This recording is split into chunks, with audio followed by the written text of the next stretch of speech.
another quarantine edition of Keepin' It a Hundo. I'm sort of like the blending of Forrest Gump and Louis De Palma from Taxi, a wise-ass, mutant-looking guy, and a guy that's done all these cool things that he probably shouldn't have. That's how I see myself. Ladies and gentlemen, today's guest is Sweetchuck, aka Mike Procopio. That's how he sees himself. That's a direct quote from Mike. He's a basketball savant, one of the most trusted minds in the game today. So much so that Kobe Bryant used to email him for 4 years in a row, pretty much after every game, to get a scouting report, to get tips, to pick his brain about how he could be a better basketball player. Kobe trusted that by developing a dialogue with Sweetchuck that at times kept his poor wife up all night due to the annoying Knight Rider notification he has set his phone to every time Kobe texts him. God bless her.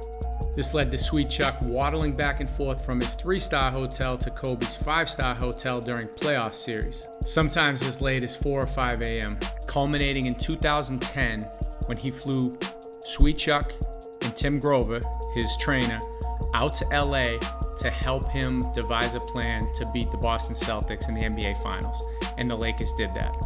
And my man Sweetchuck even has a ring from the LA Lakers to show proof of that with his own name on it. Unfortunately, it doesn't say Sweetchuck, it says Procopio. Kobe's referred to him as his Jack Bauer, Kiefer Sutherland's character from the show 24. So you're probably thinking this Sweetchuck guy must be a pretty good pickup ball player, probably had a decent high school career, maybe played college ball at a mid-major or some D3 college ball. Maybe he was a leading scorer in Endicott College history, that type of guy. Let me give you his stats. He's referred to himself as being about 5'7", 500 pounds. It's a bit of an exaggeration. He's nowhere near 500 pounds. But he's probably not going to win any bikini contests at spring break in Cancun. He scored a total of 4 points in his high school basketball career at Revere High outside of Boston on a team that went 0-20. Sweetchuck parlayed those 4 points into a job at Suffolk University coaching there, to a couple high schools, prep schools, and eventually a job scouting with the Celtics and the player development guy with the Dallas Mavericks. He was also Tim Grover's right-hand man. Tim Grover's the guy you saw in The Last Dance. He was Michael Jordan's trainer.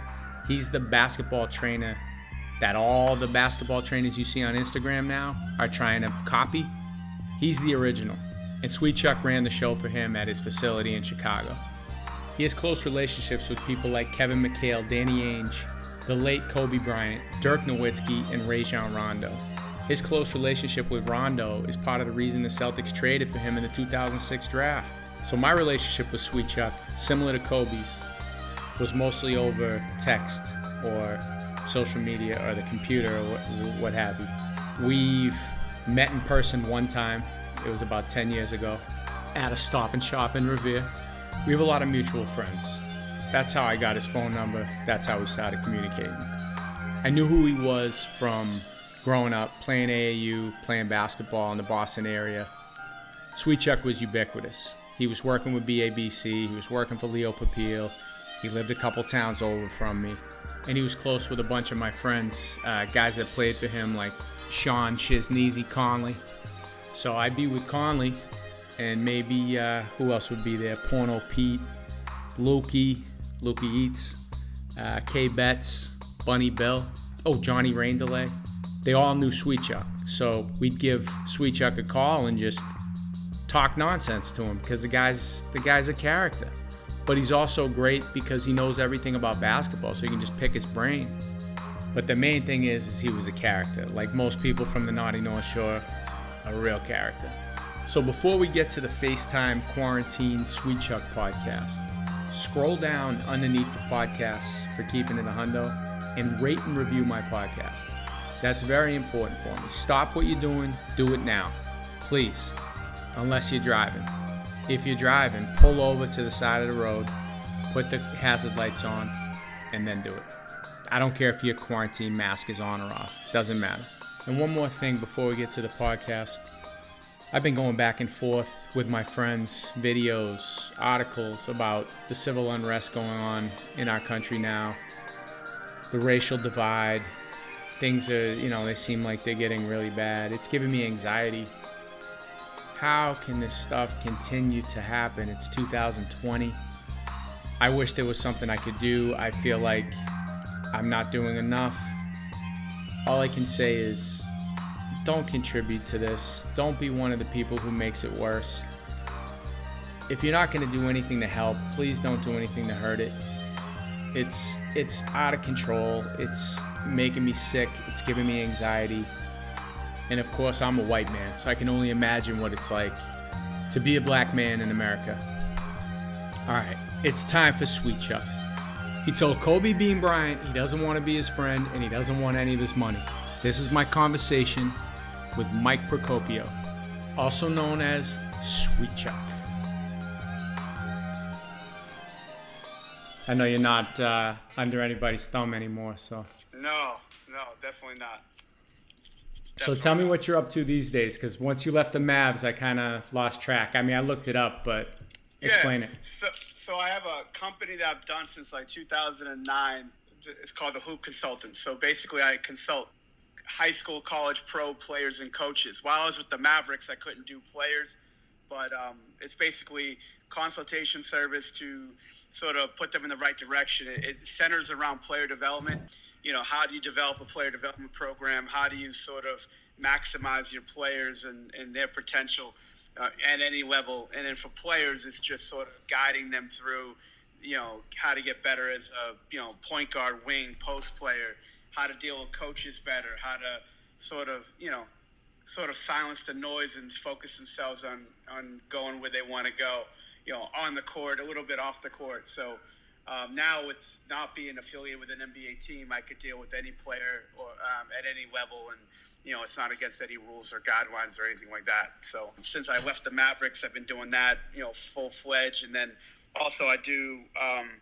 I'm a basketball brand ambassador for a company called BSN Sports, located in Dallas here, and basically they're the largest outfitter of high school and college programs across the country. They do anything that deals with athletic, it could be gear, it could be equipment. They do about $1 billion sales, and they have me go around the country and do these free coaching clinics for basketball coaches to sort of, to educate coaches, but also to sort of connect with new customers and service existing ones. So I'd go to like Mississippi, LA, Massachusetts, New York, whatever, speak in front of a group of 50 to 100 coaches and, just sort of do a free clinic for them. And then they get hours, they get their education hours as well as far as their coaching and things like that. So it's pretty cool. It's good to be involved with a game like that, I think.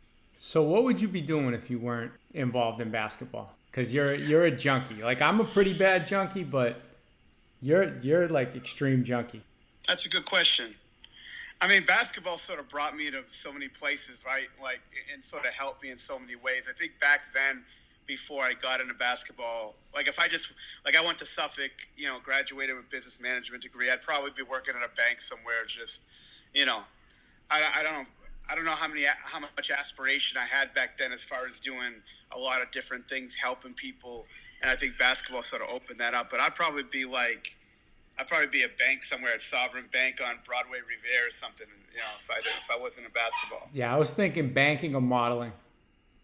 Definitely not modeling unless I'm unless I was Rodney Dangerfield on Easy Money. Broadway and Revere. So let's go back to the beginning. Sure. Born in Boston, grew up in Revere. Yeah, born in the West End of Boston, about 150 yards away from the Boston Garden.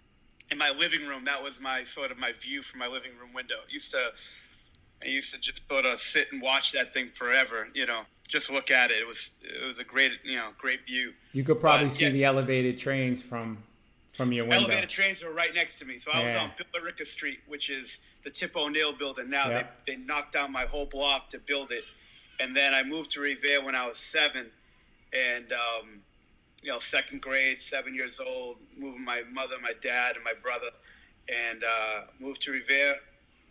And was there for, till I was about 30 years old. And then I sort of moved out, or 28. And then I sort of moved out, for good. But, yeah, it was a great experience moving up there, man. just the people in my childhood was unbelievable. Being around there, a bunch of knock-around guys, wannabe gangsters, and we would just go around, mess with people. Some real ones and some fake ones. Yeah, exactly. Bust people's balls.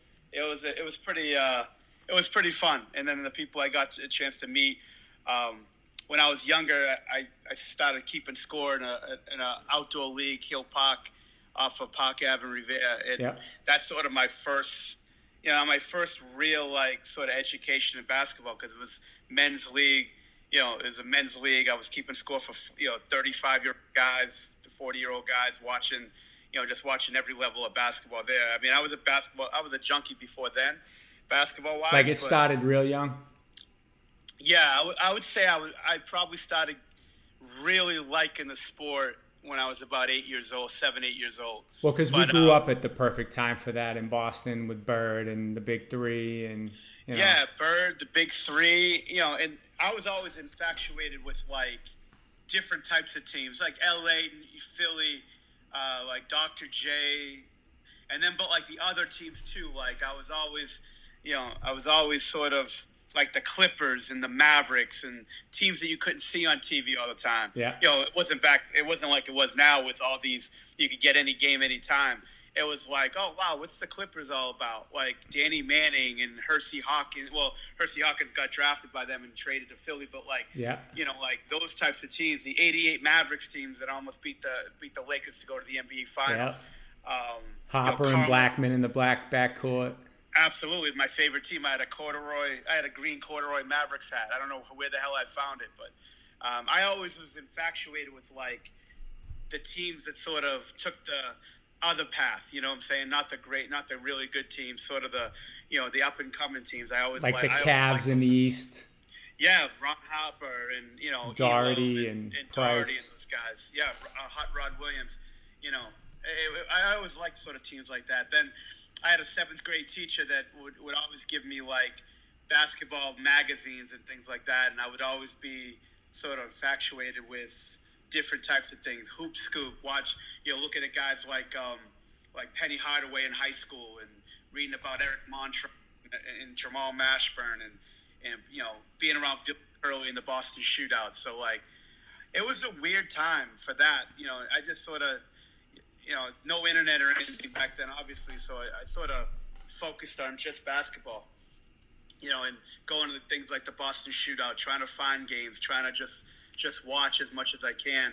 My 7th and 8th grade history and math teacher, Buddy O'Neill, who was an assistant coach with Jim Calhoun at Northeastern, way back in the day. Yeah. He had a camp down the Cape, still does, Buzzards Bay, in Mass Maritime Championship Basketball School, and he would had a bunch of good players from high school in Massachusetts would go to it, and had Sharon High when they were really good. Duxbury would go, Medford High when they had Brian Skerry and those guys. Yeah. But when I was in 8th grade, I went going into my 9th grade year, and they had Billy Curley go, and I got sort of introduced to him, and the Boston Amateur Basketball Club, BABC, would come up, and no one knew anything about AAU, including myself. So here comes this guy named Leo Papil with a Cadillac filled with 7 guys in his car, and roll up, and they had we had so they played the All-Stars of the camp, and they had Billy Curley and had a bunch of good players, and they just busted them by 30 points, and they came in with Jamal Jackson and Carmelo Travieso and Shannon Bowman. I don't know if all those guys played in that game, but Bunny Jefferson. Yeah, guys like that. And so I was infatuated with this team. I'm like, wait a minute, these guys come up with these ratty uniforms out of one car that just had 4 letters on their shorts, BABC, and it was nothing nice, and it was unbelievable. So during the summer league, when I went back, I took the week off to go to the camp, and I went back, and then I saw Rasheed Johnson from Everett play the league, right? And had the shorts on. I'm like, whoa, where'd you get those? He's like, I play for the team. I'm like, get out of here. And then the referee named Paul Campbell, who was a longtime referee, was a referee in the NBA for a little bit, goes, yeah, I know the guy who runs the team. And I was like, no shit. And I didn't want to coach or anything, back then. I was just sort of, interested. And he goes, no, I'll help, I'll get you hooked up with the guy. So he gave me a Post-it note with the guys, with Leo's voicemail number back then, I left him about 80 messages. I was excited just to try to help out. And then, so at that time, I was a freshman in college when I finally hooked up with the guy. I was a manager at Suffolk University, and I just wanted to be involved with basketball. I was I helped out a little bit high, didn't know much about coaching. Before you get into that, tell us about, I heard about your high school career. Give us a brief rundown of your high school career. It was fucking brutal, man. I was one of the worst players you ever want to meet, but I really liked the game. So played freshman, never played. Freshman, I was one of those juniors on JV. I was this guy who shot, but I was short, non-athletic, short arms, out of shape.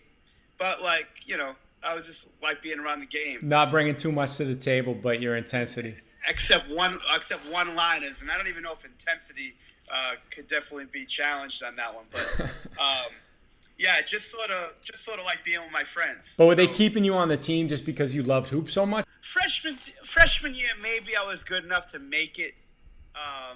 Sophomore, the JVs, I guess he's one of those kids that they knew I wasn't gonna, I wasn't gonna have any problem. They won't have any problems with me. Everybody, so I had a bunch of friends on the team. I knew the coaching staff because those guys all played in the league that I kept score for.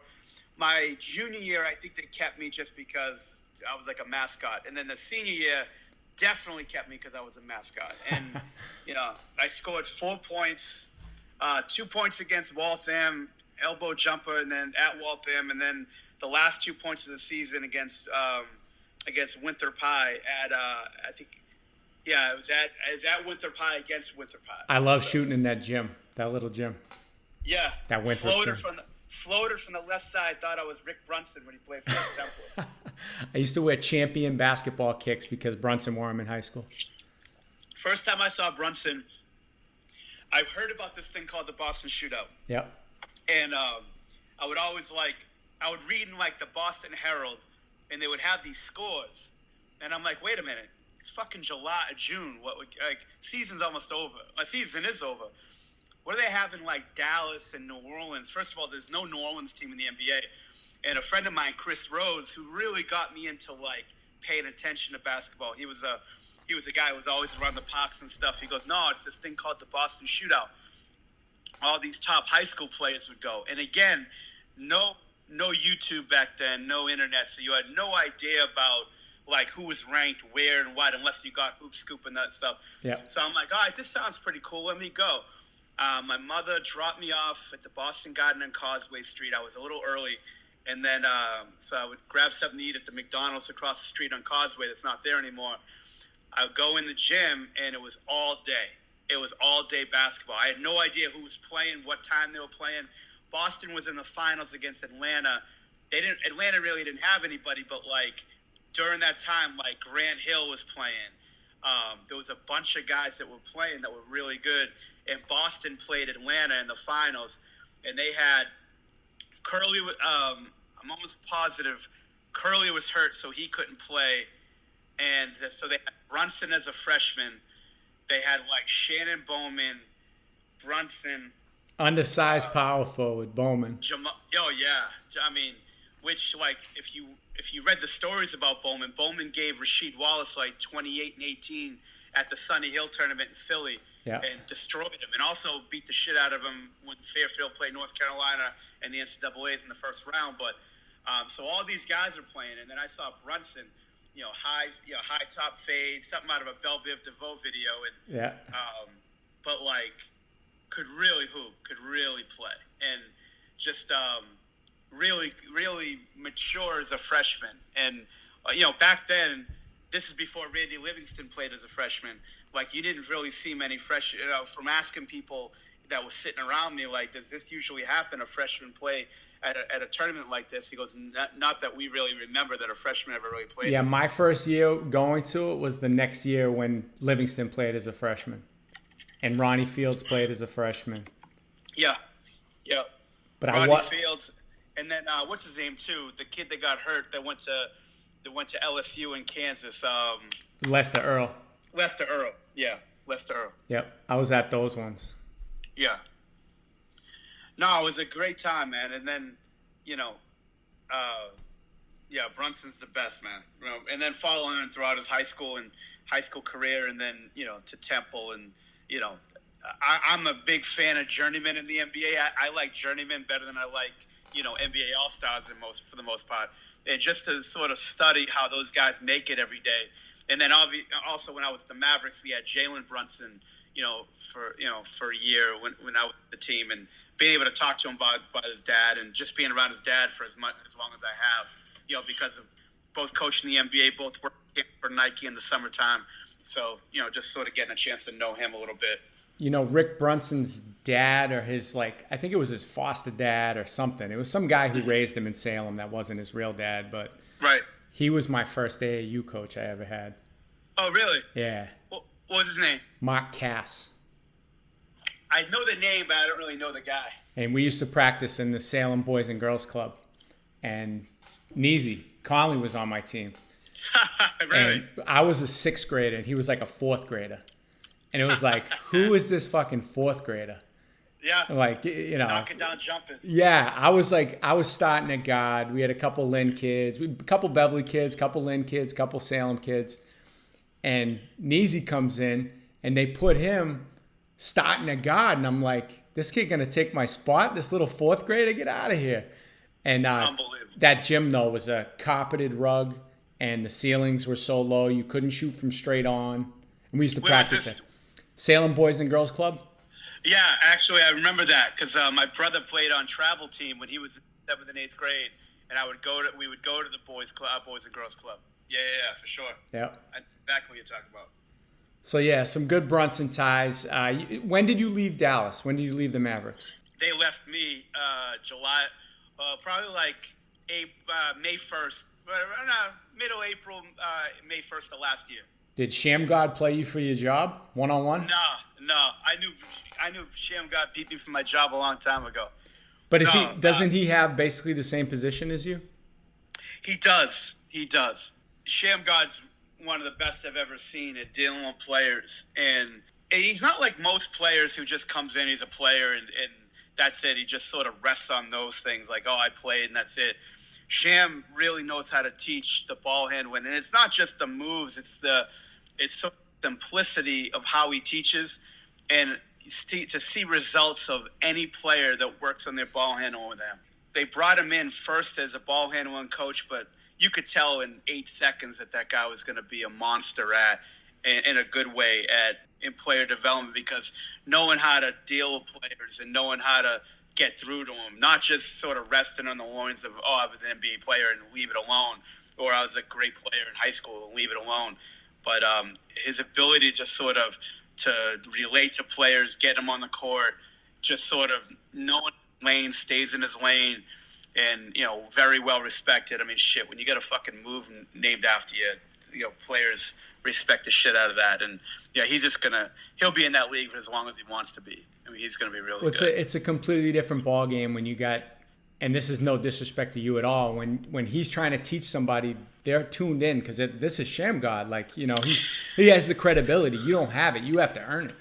Yeah, for sure. No, and he you could tell that right away. And that's fine. And that was all good. Like, we worked well together because, there were some things that I could do that he couldn't do, and there was some things that he could do, obviously, that I couldn't do. And obviously, I think with players today, a lot of it's visual, like you said, and him being able to do the stuff is a lot easier. I mean, you got to get to the same place either way if you visualize it and teach it versus, if someone just explains it and teaches it. But obviously, the credibility of someone who played to a high level in high school, college, and overseas in his career, and someone who has a move named after him and then has the respect of so many people across like sports and entertainment. I don't think not a lot of people really knew of him before he got in the league. They did, but they didn't. and then he's really blown up. I've never seen this happen. It's usually like they had this unbelievable playing career, and then their coaching career, they just sort of stay stagnant. This guy had an unbelievable high school career, really good college career.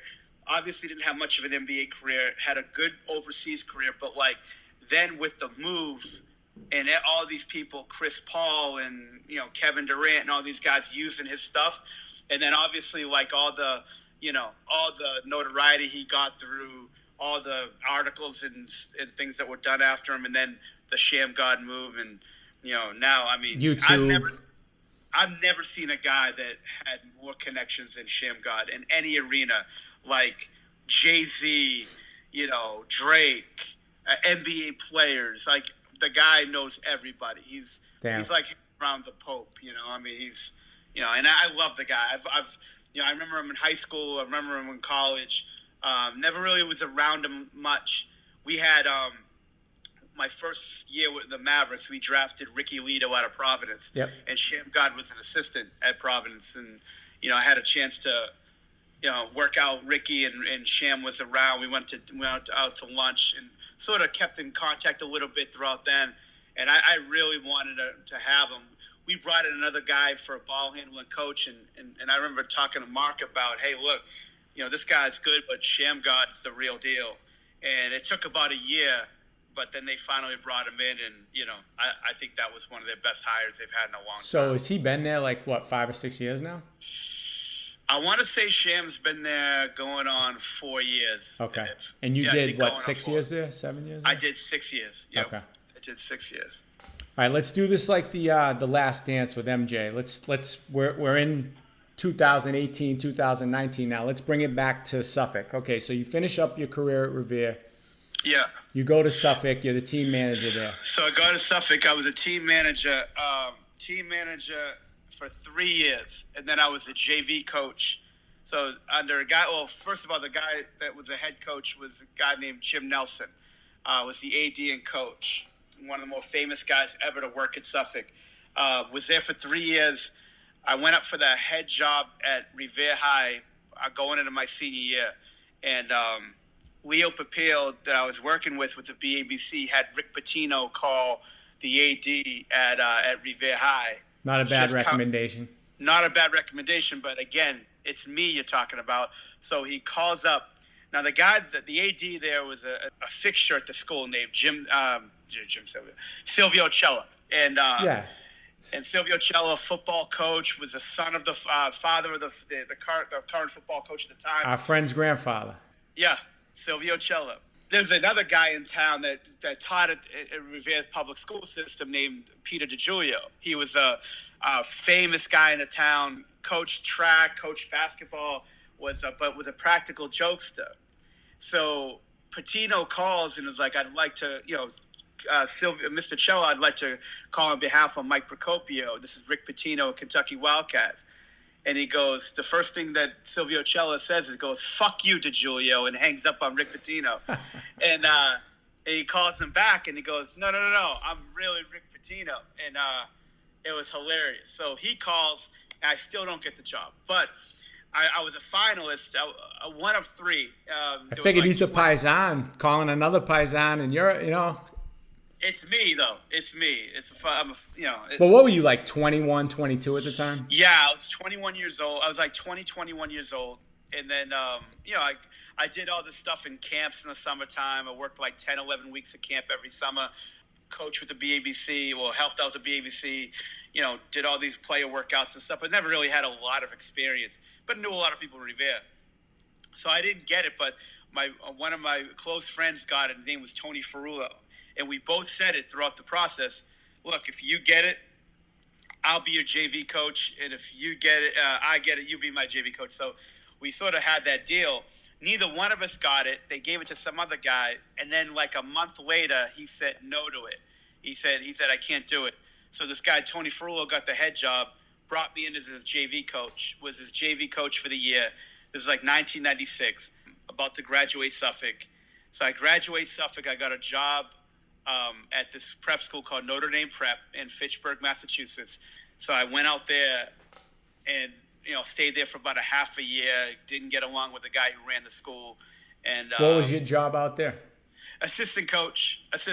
But like the school was like Tom Hanks in the Money Pit. Like literally the place next door was falling apart. Where all the players live. Now they got players from all over the country, all over the world. Like had about 8 or 9 Division I players on it. It was a big time school, like in the 70s. The guy Jimmy Todd, who was a head coach at Salem State forever. Yeah, was I remember the head him. coach there a long time ago. He's still in the NBA. He was with the Bucks for a while. He was he was with the Bucks. He's with the Knicks, and then he scouted for Thibodeau when he was in Minnesota. He just lives down in Florida now. Okay. With his wife Gail. Yeah. So that school, it was a good time. I left after a year. I was working at Nike Town at the same time because I was literally getting $135 a month there. And I'm like, I can't do this. I got a fucking college education. I got to stop paying loans. I can't do this. So I was still working with the BABC, working players out. I would go to like UNLV with Bill Bano like in the summer because his assistant coach Max Good was one of my close friends who coached at MCI. So I would like work out college guys. I would work at the Nike All-American camp. And I was an assistant coach at Boston English High School when they were really good. Went to the state championship. I was an assistant coach there, but never really could get anything going. The guy that I worked for, Leo Papil, worked for the Celtics under Rick Pitino, and then Rick Pitino got resigned, and Jim O'Brien came in. So they had me get a little bit more involved once that happened. I would work out guys for him like Omar Cook and a couple other guys, help with their pre-draft workouts, and then they brought me in as a scout. Probably when I was about 28. This is probably like, I would say 2002, 2003. Brought me in as like a low-level scout. I was living with Vin Baker at the time when they brought in Vin. Scouting prospects, not advanced scouting. No, not advanced scouting. So basically what they had me do, I was the lowest level of scout. When they brought me in, myself and Ryan McDonough, who ended up being the GM of the Phoenix Suns. Yep. Sean McDonough's brother, right? Yeah, and they brought me in and they brought him in. So I would break down all the film of all the European guys.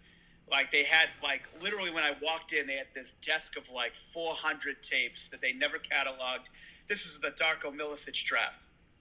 So I would have to catalog all the tapes, watch all the film, make these highlight films, bring them to Chris Wallace and Danny Ainge and, just like Darko Milicic, McHale Pietris, Carlos DeVito, guys like that.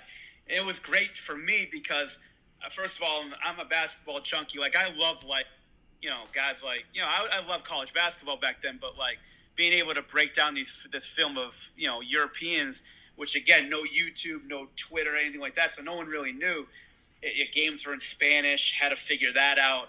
It was pretty cool to watch guys like that. And, and also what I was doing in the summer, I would work the Nike All-American camp.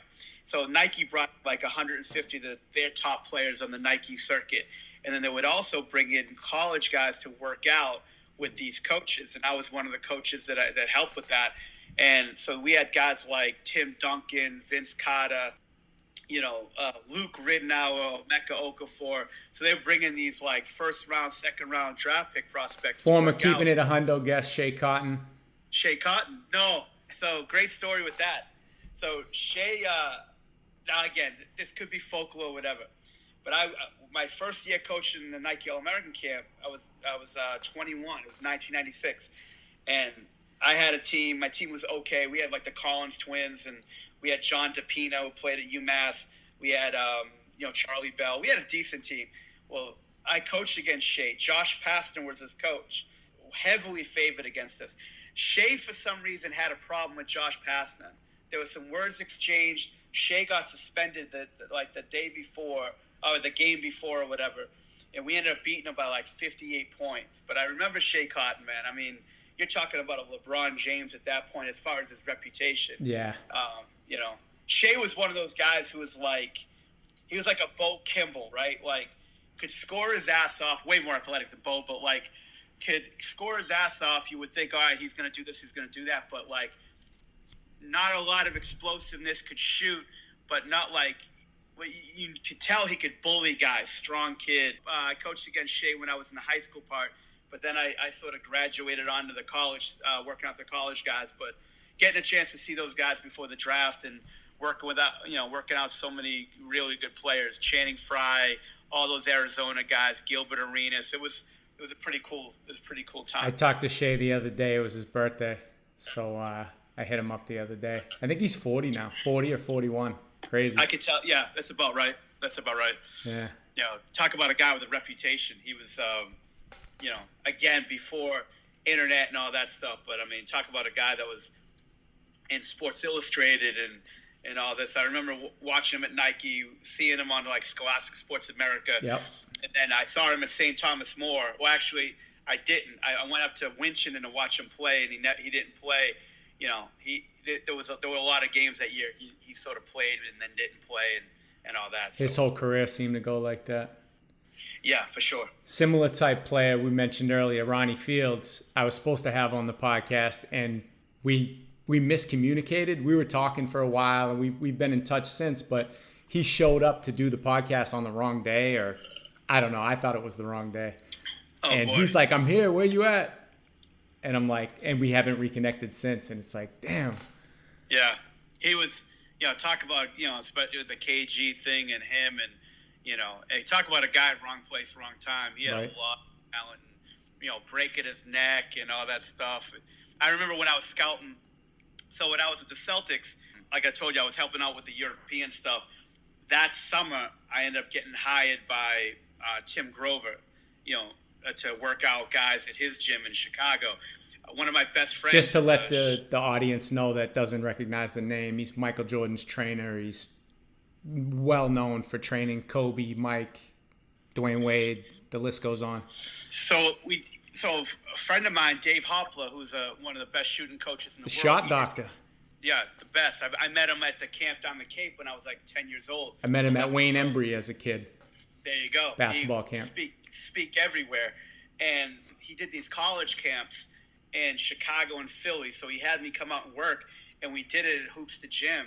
And I always tried to talk to Grover. My dream job, on top of any NBA job, anything else, I always wanted to work for Tim because I read about what Tim did and had these guys, not only with Mike, but he would have Michael Finley, Jawan Howard, Elton Brand, all these guys work out in Chicago. At the time, there were no trainers at all.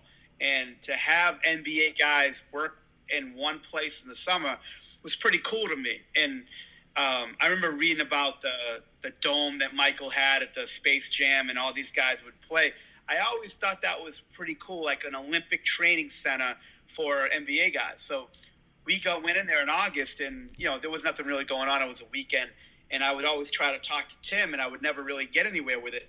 And we had this college camp. We were leaving, and Antoine Walker had this charity game at the United Center in Chicago at the same time. So we were walking out, and Paul Pierce is walking in, and I'm like, "Hey, Paul, what are you doing?" He goes, "I'm here to work out with Grover." I'm like, "Oh, that's cool." He goes, "Can I get a workout in after?" I go, "Yeah." I said, "I'm grabbing lunch. Let me come back. I'll work you out."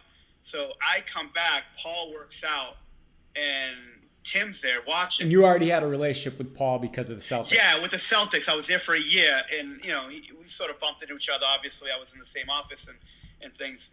And I'm from Revere. I'm always self-conscious about guys talking shit. And he's like, "Hey, do you want to come work for me?" I go, "I'm working for the Celtics. I can't do it." And he goes, No, you can. A lot of guys do this. They work 9 months with their NBA team, and then they work 3 months in the summer, doing whatever, working out guys or whatever. I said, "Yeah, I'd love to do that." So the Celtics, I talked to Ainge when I got back, and Ainge is always cool about stuff like that. I was like, "Danny, I think it's a good opportunity for me, because I don't know how far I'm going to go in scouting. I really like working with players, and I can still work for the team during the year, and I can give you information about guys that I work with, because not only did Tim work with guys in the summer, but he worked out like guys getting ready for the NBA draft, like, Right. Dwayne Wade, Andre Iguodala. I mean, he had a slew of guys that he would work out in like April and May and June, So he goes, yeah, do that for sure. So what it would be, I would leave July 1, July, August, September, work for Tim, and then go back to the Celtics. Going into that, I always wanted to work for Tim, like reading about what he did in Chicago, about having all those NBA guys come in under one roof to work out. He sort of ran it like the gym in, Rocky III. No frills, no thrills. The The weight room was about 100 square feet. They had 3 courts, but it wasn't, at this dungeon type gym. It was really good atmosphere. So Tim offered me the job. Went back to talk to Ainge because I was working for Danny at the time, and Danny was awesome with that. And he was like, hey, I have this opportunity. Look, I want to work for you guys. I love it here. My family's here, but I know that I'd rather work with players and I know that I'm not going to get an opportunity to do that here. So I could scout with you guys during the year and give you information, and also, work with Tim and get not only be able to do something I really like, but also get information for the Celtics. And so he said, yeah, that would be great. So after my first summer doing that, I asked Danny, I'm like, hey, Danny, is it okay if I stay in Chicago full time? I'll scout out of Chicago, for you guys. I won't be back in Boston. I'll scout out of Chicago, go to like United Center, go do pro personnel scouting, scout the CBA. And that's where I actually met Ronnie Fields for the first time. Ronnie was playing for the Gary Steelheads. So maybe the Rockford Lightning, but he would play Gary a lot, and I would probably go to Gary twice a week. Yeah. I love the CBA. That was the D League before the D League. Yeah. So being able to do that, so being able to work for Tim in the summer, then transition into going to like Big Ten games, going to like all those small college games around Chicago, and then also going to United Center. It was really funny because the view out of my living room when I was in Boston was the Boston Garden. I ended up renting an apartment from Tim Grover literally across the street from the United Center. So I open up my bedroom window, and there's the United Center. On Madison? Yeah. So that was, you're talking about basketball following you around your whole life. That was pretty cool. But, yeah, being able to meet all these people and work with them, and, it was a cool experience, man. The quote I heard, or I had read, was when Grover saw you work out Pierce, he said, that was great work. I've never seen a guy who looks like you work out a guy that looks like that. Story of my fucking life. Story of my life. Every guy that I ever worked with, Hundo, is they do the same thing. I don't care if it's a high school kid. They look me up and down and give me that. And then we work, and then it's usually okay for the most part. But, Quentin Richards, I remember working out Q Richardson, working out Michael Finley, Jawan Howard. They give me the same look. And then, and Grover would have to do the same thing. He'd be like, no, just wait. Just let him work. And then we would work, and it would be okay. But I've always done that for every player that I've ever worked with. And it's funny. I'm like Danny DeVito from Taxi, you know what I'm saying? Like, I'm grotesque to look at. I'm not an athlete. I can't demonstrate it, but I can explain the shit out of it. And, and guys usually get better working with me. I heard a funny story about the first time you worked out Chris Herren. It's not the first time I've worked him out. I know the story you're getting to. Okay. Well, so here's how I got hooked in with that. Frank Catapano was his agent. And yep. Frank's a Boston guy, one of my best friends, actually. He actually named my son after him. But so your son's name's Frank Procopio? Yeah, Frank Procopio. After Frank, the agent, and Frank, my uncle. Okay. That lived in Linfield. But so they set me up to work him out for the draft, and we would work out a bunch. And I knew Chris a little bit from the BABC, but not much, because when Chris was already going into his freshman year at BC when I joined him with Leo, so I didn't know him then.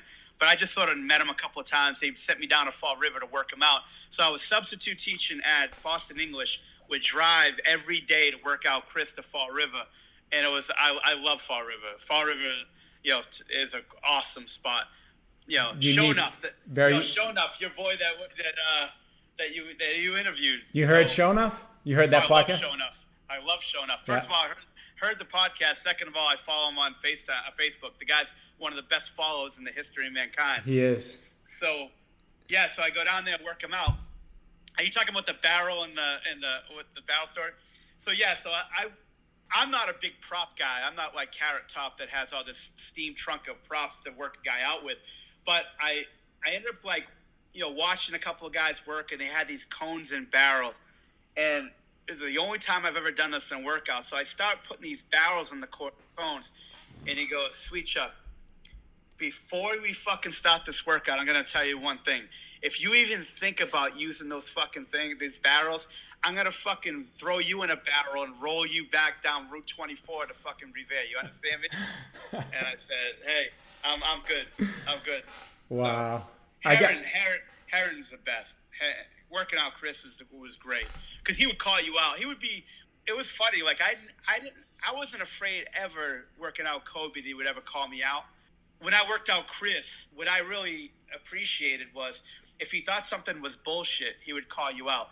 Most players, they would go through the most heinous workouts of the most stupid things that you could ever do, and they would do it and get through the workout and do whatever. Chris, if it didn't make sense right there, would be like, what the fuck are you doing? I remember CNN or something supposed to come and watch us work out. This is before the draft. And I never stretched or anything like that, but like fucking driving down to Fall River and not rush hour, but like going down 93 into Route 24, it takes a while. So like, I remember there was a lot of traffic and I started stretching out. And he goes, hey, don't do all that fucking James Fonda shit with me, just because CNN's coming. I would love that because he would call you out in a second. Yeah. If he thought you were bullshit. And that's why I love Chris to death. And, I learned probably as much working out pro players than I ever did, when I worked out Chris, because Chris gave you an education. If he thought something was bullshit and you got to get off of it, then you always take note of those things and try to stay clear from it. Because he was pretty honest with you about your work and what you were bringing to the table for him, which is great. Bano has tried to get us in touch. He called him a couple times when we were together. We talked on speakerphone, and I have his number, and I've reached out to him to do the pod, but no luck so far. Yeah, Chris is unbelievably busy with all the stuff he's doing. Sure. But he's, he'll come around probably. Just when he rifles off his schedule, what he does now with all the speaking engagements, right? And now with his, treatment centers, yes. All his treatment centers that he's got now, he's, it's funny when the Celtics played the Lakers in 2010. He was just starting to turn things around for himself. And he was telling me about what he wanted to do. It's unbelievable taking it from where he was to where he's going now. He's done it pretty quick. Very quick. And I think the ESPN doc really helped, 30 for 30.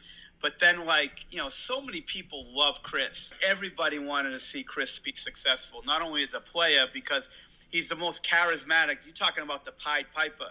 The guy will make you do anything because he just has that charisma about him. I'm just glad he's doing, so well for himself and his family, man. He's great. When he was a kid, his first year with BABC, I don't know, freshman, sophomore year in high school, he was young. The starting point guard on BABC was a kid from Beverly, Casey Arena. Casey Arena, right. So I've known Casey since I was a kid. Yeah. So Casey was his, mentor or whatever. They're both probably the only two white kids on the team at the time. Mm-hmm. Leo wanted Chris to follow Casey around because he thought he was a good example of what he could be. And obviously, he could even get past that point. But for sure, Casey was more of a city type player. He wasn't a white guy who just stood still and shot jumpers. He was getting to the rim. He was attacking the defense, good ball handler. Right. So Chris had a lot in common with him. So they stayed together on the road. And after a few days, maybe a week, Casey says, I haven't seen you use deodorant, brush your teeth. What are you doing? He's like, I haven't seen anything. Did you bring anything? And he's like, yeah, I just been using yours. So that's how Casey got to know Chris. Great Casey Arena story. So a couple of great Casey Arena stories. All these AU teams were sort of starting these alumni teams to play with preseason with college teams. BC they were undefeated at home that year. That's when they had Troy Bell and all these guys. So Casey Arena, at the end of his career, I think he was playing overseas somewhere. He came in. He didn't have a job at the time, so he was bartending at the time. Yep. He comes in, and we had Brian Edwards. Remember Brian Edwards? He scored 2,000 points at Cohasset. So we have this team of misfits for the most part. It's tough to get me, but you got me on that one. I don't remember him. So we had Troy Bell, those guys that were gonna make an NCAA tournament run against our band of misfits. Well, we ended up beating them, and Casey Arena, Brian Edwards has like 36, but Casey Arena beat the shit out of Troy Bell for 30 minutes, just destroyed him. Love it. For 40 minutes, whatever, right? So all of a sudden I come out and somebody says, I forgot who it was, he goes, Troy Bell got outplayed by a fucking bartender. So we come out. It was hilarious. So from that, so fast forward like a year later. Casey might have been cutting greens at the Beverly Golf and Tennis course that year too, because that's where I was working.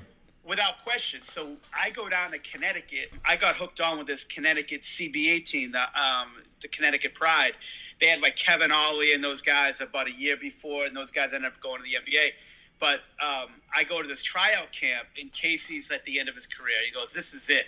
I'm fucking done, Sweetchuck, okay? I'm done. This is it." So we're in this Red Roof Inn. It was him and a guy named Danny Delgado who played at like Boston University and UMass Boston. Yeah. Staying in this room, this shithole in Hartford. He's like, "Sweetchuck, I'm not going to make this team. I got no chance." But he goes, "I'm going to be the new CBA logo." I'm like, "What do you mean?" So they gave him like every day they gave him like $5 mail money, right? So he goes, like, "Sweetchuck, I'm fucking broke and I'm playing for $5 meal money. Here's the logo. It's gonna be me, like putting my pockets out. I'm gonna have my $5 meal money in one hand and my key to my Red Roof Inn in another hand, and me doing this." I fucking Casey Arena was unbelievable, man. I remember reading about him. Again, I never went to any of his games, but I was in high school. We were about the same age. I think he was a little older, maybe. I think he's 1 year ahead of you.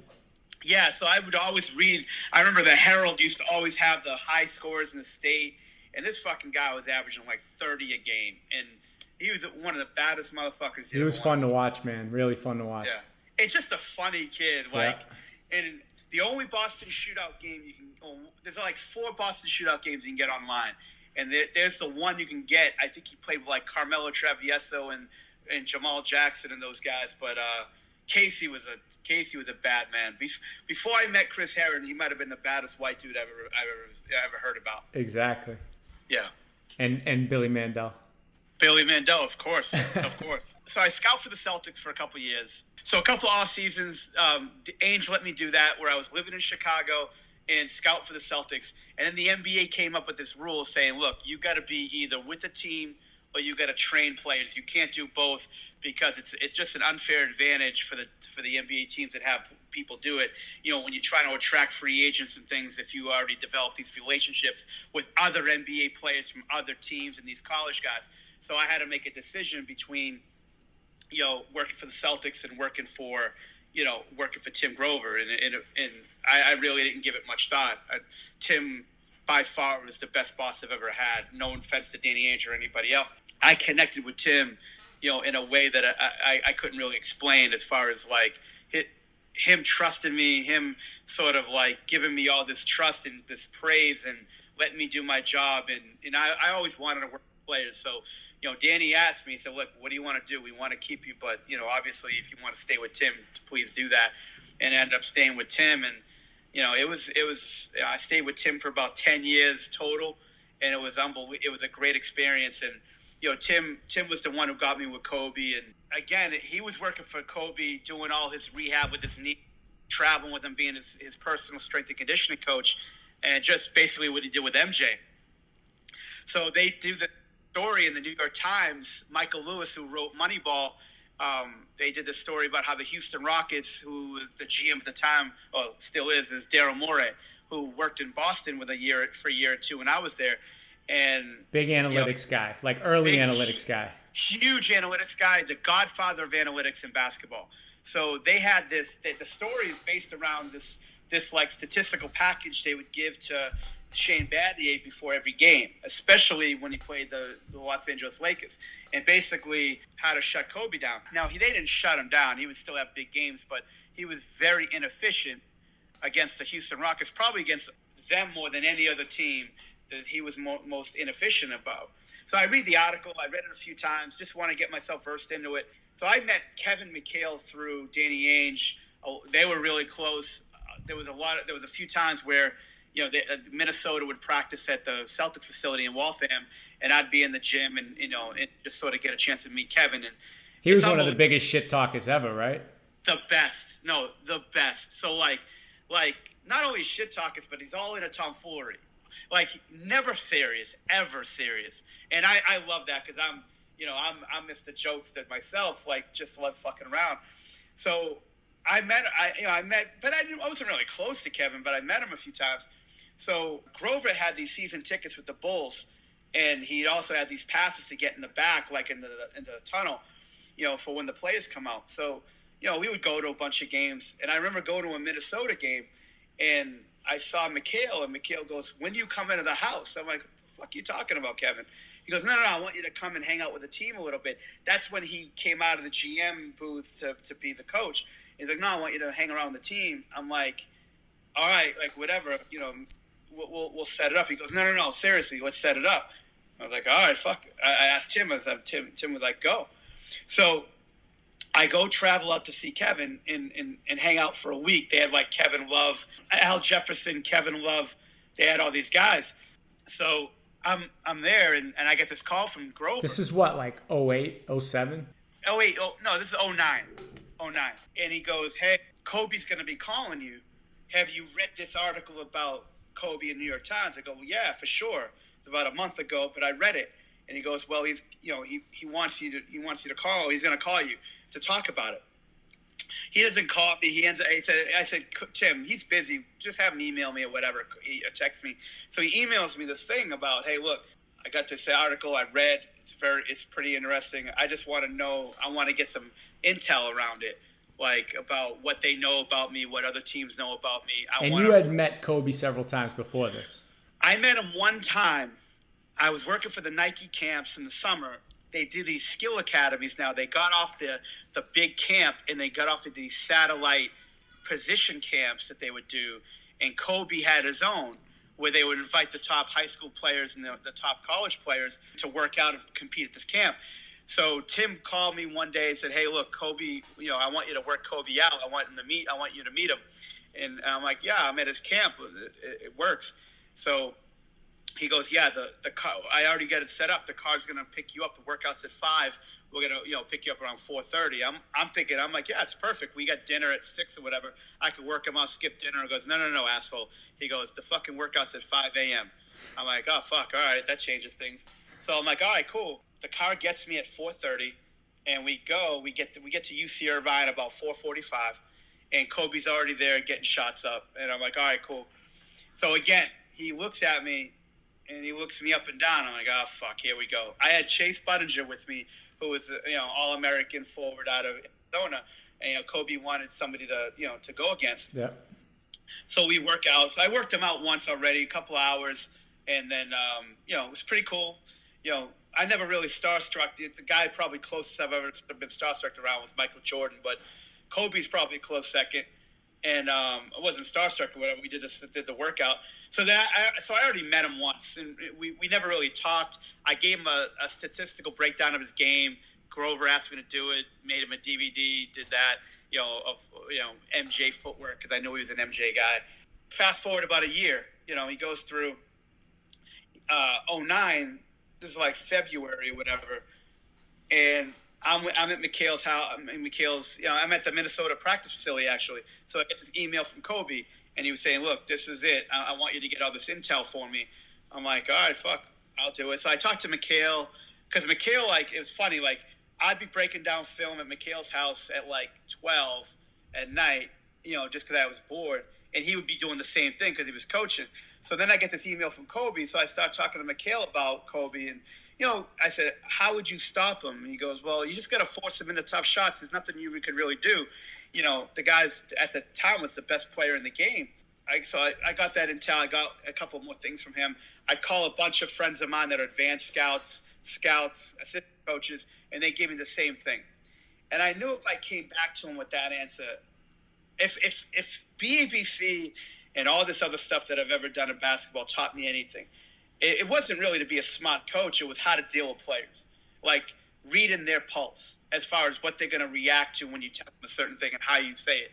So I knew if I came to Kobe with that, I would never hear from him again. But I never thought that this was Because he hears that all the time. Fuck yeah. Like, everyone's, oh, you're the greatest, da-da-da-da-da. So I'm like, look, I could do it that way. It'll be a cool exchange, and then that will be it. But I didn't expect to work for him. I wasn't trying to kiss the guy's ass or anything. So I said, fuck it. Let me just, like, break down all these games that he played. So I went back maybe 6 or 7 games that he played against Houston. And I sort of said, all right, how did they play him? What were they trying to force him to do? Let me explain the why of what they were doing and see how he would react. And then I would watch a few of his other games on top of that. And I noticed a lot of things. I noticed, first of all, they had Yao Ming in the middle, right? Guys 1,000 feet tall, right? So Battier was such a good defender because, first of all, he's one of the most disciplined defenders I've ever seen. Never left his feet, challenged, put his hand directly in Kobe's face on every jump shot, made Kobe dribble around, never really reacted to Didn't go for ball fakes. Nothing. Just like he was like an assassin. Like if you watch those movies about assassins and like, you know, he was just dead-eyed. He knew the game plan. Get him out of the middle. Kobe is usually going to catch the ball on the left wing. Get him to drive middle. Drive baseline. Take the middle away. Funnel him into Yao. So now, like, either have him force him into a 20-foot fadeaway on Battier, or baseline drive into Yao, and Kobe's ego would force him to like try to shoot over Yao. Yeah. He's dunked on Yao before. It's not like he couldn't go over Yao, but like in the long run, it's low percentage. It was low percentage. So I give him this whole report, like, look, this is what they're trying to do. This is how you react to it. This is what you need to have happen.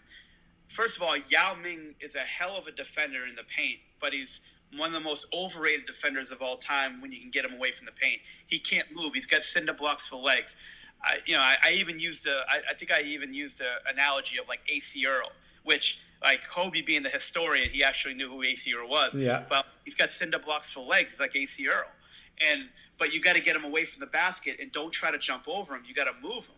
So I said, look, this is what you got to do. But here obviously he had Gasol, who's a great player, right?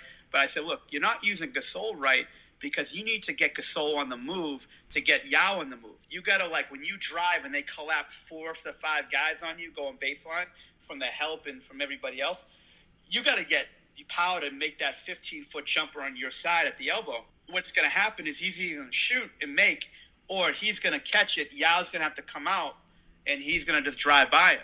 And then also you got Trevor Ariza in that right corner. I said, look, he's one of the most underutilized players that you've ever played with. I said, the guy's not an isolation player. He's not going to bring it like that. But what you can do is on those drives and everybody collapses, you get dribble kicks for open. He could make an open shot. He could also cut, and he could also straight line drive when they got to close out from the paint to get to him. So I gave him this report. It wasn't very flattering. And I'm like, and I remember telling McHale, and he goes, you think he's going to, I said, what do you think he's going to do? I said, McHale, I don't know, but it ain't like fucking Brian Scalabrine asked me for this shit. It's fucking Kobe Bryant. Like, I got to tell him the truth. So they play Houston like the next day. I'm at the Target Center at the arena. Minnesota had this team function, and McHale put me in this like not banquet room, but this family section room that was just, nobody was there. It was just me and a TV. And McHale would come in and out like every 20 minutes to watch the game. They played Houston. And again, my biggest thing is, look, cut down the contested shots until it's late game clock, late shot clock. I know it's Kobe Bryant. He's going to take those anyway. But if you could cut them down, if you could use Gasol and Ariza more, and then if you're going to get Yao, get him to come out of the bat and come away from the paint and then go around him. And it's going to be okay. So he ends up having like 37 or 35 or something like that. And one of the clinching plays was, I think it was Artest that was guarding him up top, or Battier. One of those guys were guarding him up top. He shakes by them. I think it was a pick and roll. And then Yao's sitting there waiting for him in the paint, like outside the paint. So what does he do? He crosses him over, gets him on his hip, scores. So McHale goes, you think you're going to ever hear from him again? I go, fuck no, I'm not going to hear from him again. But it was pretty cool to do it, right? And so he gets interviewed for the game, and then like 90 seconds later, I get a text or an email on my phone. Hey, we got San Antonio tomorrow. I need the same thing. So it was basically 4 years of doing that for him, and it was one of the more unbelievable basketball experiences that anybody could ever have, because of the fact that you had to deal with him every day. We talked every day they had a game. We basically emailed each other. And my rules were simple. We're not going to be friends. I'm not going to ask you for tickets. I'm not going to go to LA unless you really need me to. I'm going to stay in Chicago, and I'm going to do this, and then we're going to be cool. It'll work out. And now you kept it a strictly business relationship, but you wouldn't accept money either. No, he asked me like 3 times, how much am I going to pay you for this? Seriously, we gotta get you paid. I'm like, look, I don't know why I did it like that. I'm not going to say I'm this fucking great humanitarian that I can't accept money. I'm not a monk or something, but like a couple of things. I wanted to learn from him because it's like the Chris Herren thing, because I knew he was going to be honest. I knew if you were going to bring bullshit, he would tell you. I know there was a bunch of reports that I gave him and sort of like critiques in his game that he didn't like see eye to eye with, and we had to go back and forth with argument. And it was good. Argument's good for sure. And you know, sometimes it was like trying to keep O.J. Simpson out of jail every day.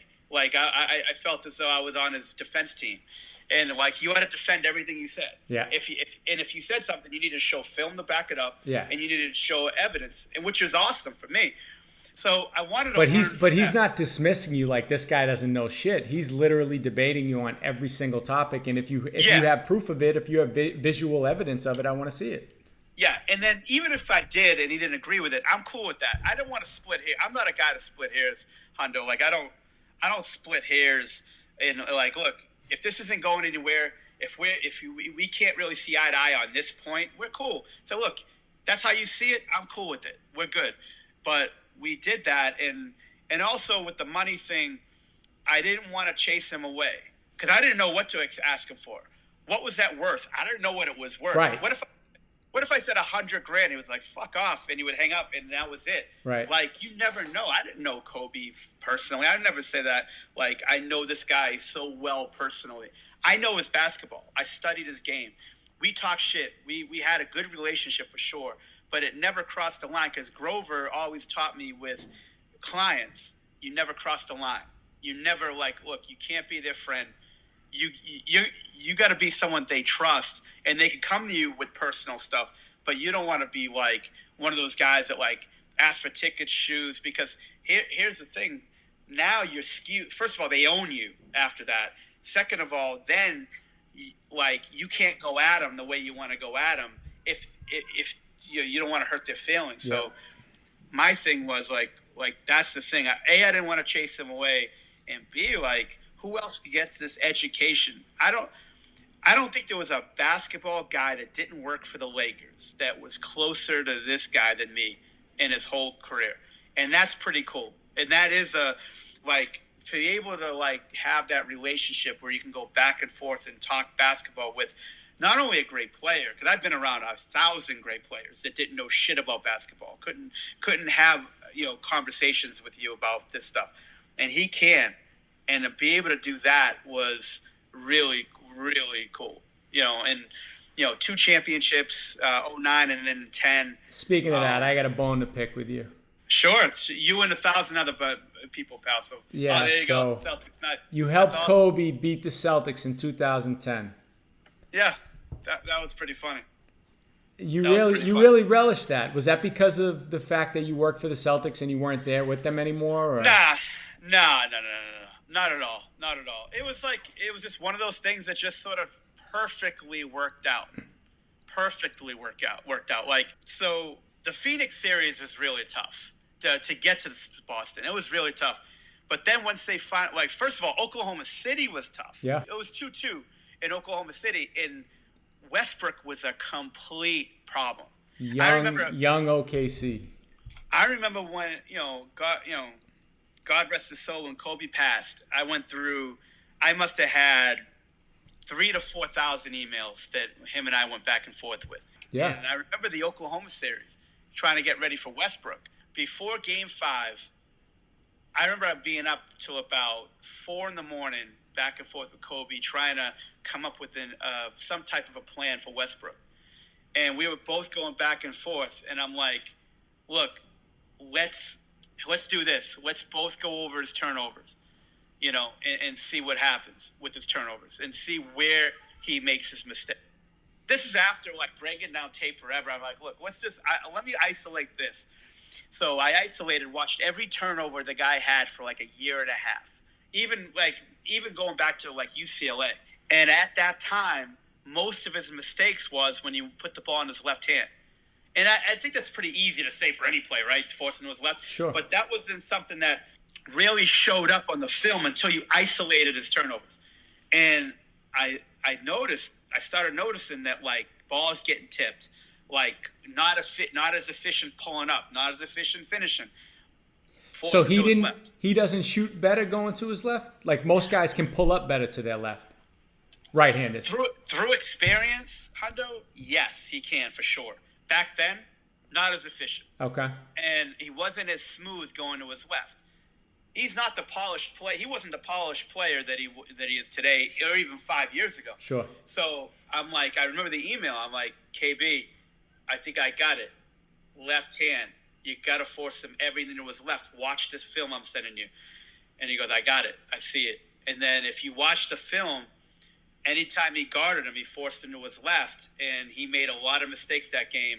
So then, he gets by them, and then he goes to Phoenix. I remember the clinching game. I was at the Chicago pre-draft camp that was at the Attack Center during the pre-draft. I remember texting, emailing Kobe. He goes, look, just get me ready for Boston. Forget it. I got Phoenix. I don't even want to worry about Phoenix right now. They're done. But I remember breaking down all this film on Boston, and, and they were a nightmare. They had Tom Thibodeau, which, the guy's defensive a whiz. Savage defensive teacher, and being able to teach. And they, KG and, Paul and Rondo and, Ray Allen and all these great role players that just play their role. And, Kobe, we would talk about Tony Allen a lot. He goes, look, they talk a lot about Battier, and Battier is a bad man to guard me. He was one of the best, but Tony Allen gives me nightmares. He can get under me. He's a little smaller. He's not really he's about 6'4.5", but the guy is, under Thibodeau has turned him into this savant with defense. He was a little undisciplined before Thibodeau got there, and Thibodeau turned him into a disciplined defender like Battier. He said this guy was is scary. Battier is a nice guy, professional. Right. Tony's not. Right. Tony's a bad dude, and I was around Tony with Chicago, Grover, as well as being around the Celtics. And Tony's different, man. And yeah, he treated me like shit the one time I was around him. He's a different type of guy, and he's a scary dude to defend you. And so that was a tough series, man. It was tough. I didn't know what to expect. It was 1-1. They win the first. They lose the second. I'm waiting for Kobe to get back to me. Is right after the game too. And he struggled that series.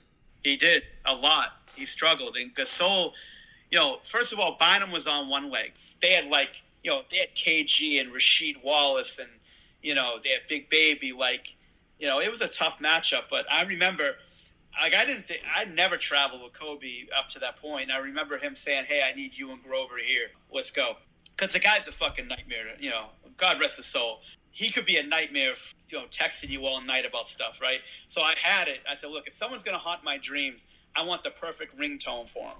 So I had that swooshing sound for Knight Rider. So my wife would always shake her head because at the time we were dating, and I think we were engaged, but I remember that swoosh going off in the middle of the night. But the Knight Rider swoosh waking up your wife. Yeah, it happens to the best of us. Yeah, I remember going up to her after Kobe said we're going. He goes, and she knew before I did. She was like, "All right, when are you leaving?" I'm like, "What are you talking about?" There's no question that you're definitely going. And I go, "Yeah." So I said, "All right, I'll see you when you get back." And I remember me and Tim going. We couldn't get into the Four Seasons, or is it the Ritz in Boston? I forget. Ritz. So we tried to get in the Ritz in Boston where they were staying. We couldn't, so we had to stay at I think it was the Park Plaza, sort of in the back there. Yep. So it's I right behind it. Yeah. Right behind it, and it was an older hotel. I really enjoyed it. I really liked it. So me and Grover was staying there, and we were on Kobe's beck and call, and I'd be going back and forth, walking, thinking that I'm going to get jumped, at like 3:34, like literally walking 5 or 6 times over a period of like 10 o'clock at night to like 4 in the morning, getting all types of information for Kobe, like break down this, break down that. I need Princeton offense reads, I'm like, Kobe, run the fucking triangle. What are you talking about? Yeah, what's that all about? Yeah, like I didn't know and I didn't care. I like he called me Jack Bauer. I'm Jack Bauer. Like whatever he needed, I did. And any information, any intel, get me this Tracy McGrady move that he did back in like 2006. And I'm like, oh God, it was fun. How long did you work for him? Probably about 4 years. About 4 years. Like I said, I started late in 09. I started like second half of the season, and then 09, 10, 11, and then it's to the end of 12. And then, like, I told him, I said, look, because I know players, like NBA players, they don't do well with confrontation. So I knew, again, they're surrounded by yes men. Yeah, and they're not good at, like, if he's going to have to fire me, like, I don't want that to be weird. I'm like, Kobe, when I text you and I don't hear back from you for, like, over 24 hours, I know we're done. And that's cool. And I knew, like, I went to Vegas to watch his practices with the Team USA, and I knew it was over. I knew it was probably over. I could tell he wasn't really feeling it. And then, like, that 2013 year, that's actually, I joined the Mavericks, like, in March, April, and I knew in July I was done. And then, so that year that was the first year I didn't work for Kobe, which is cool. Like, look, the guy was at that point, what was he, 36, 35? Like, come on, man. I'm like, he knows everything that it needs to be known. Yep. That team wasn't going to get any better. And again, he would never admit that, but that team was never going to get much better. Once they traded Lamar Odom, and it was a funny story, Hundo. So, like, Kobe wasn't really a big technological guy that he was later in his life, right after he played.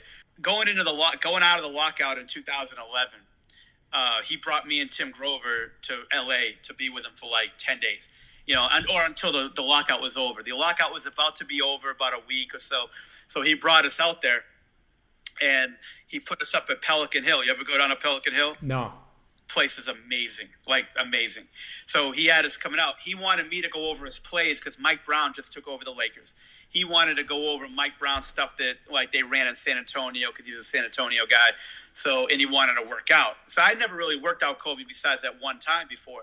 So we worked out like 10 days out there. I remember the first time we worked out. So we worked out at some gym, whatever. Then we were going to work out again that night. And he couldn't really find a place. So he goes, we supposed to work out at this spot, but they had like these little courts and cages. Like they rented them out, but they were like real small. In Irvine, I'm like, Kobe, we can't fucking work out here. There's like not even a 3-point line. He goes, all right, I know a JCC in Irvine. There's always a JCC. Everywhere. I'm like, Kobe, there's no fucking way we're going to work out at a JCC. Twitter was just starting back then. And, I'm like, this is 2011. I'm like, Kobe, this is going to be on the internet in fucking 8 seconds. Yeah. TMZ is going to get this in 8 seconds. He goes, nah, come on, you're fucking bullshit. Let's go.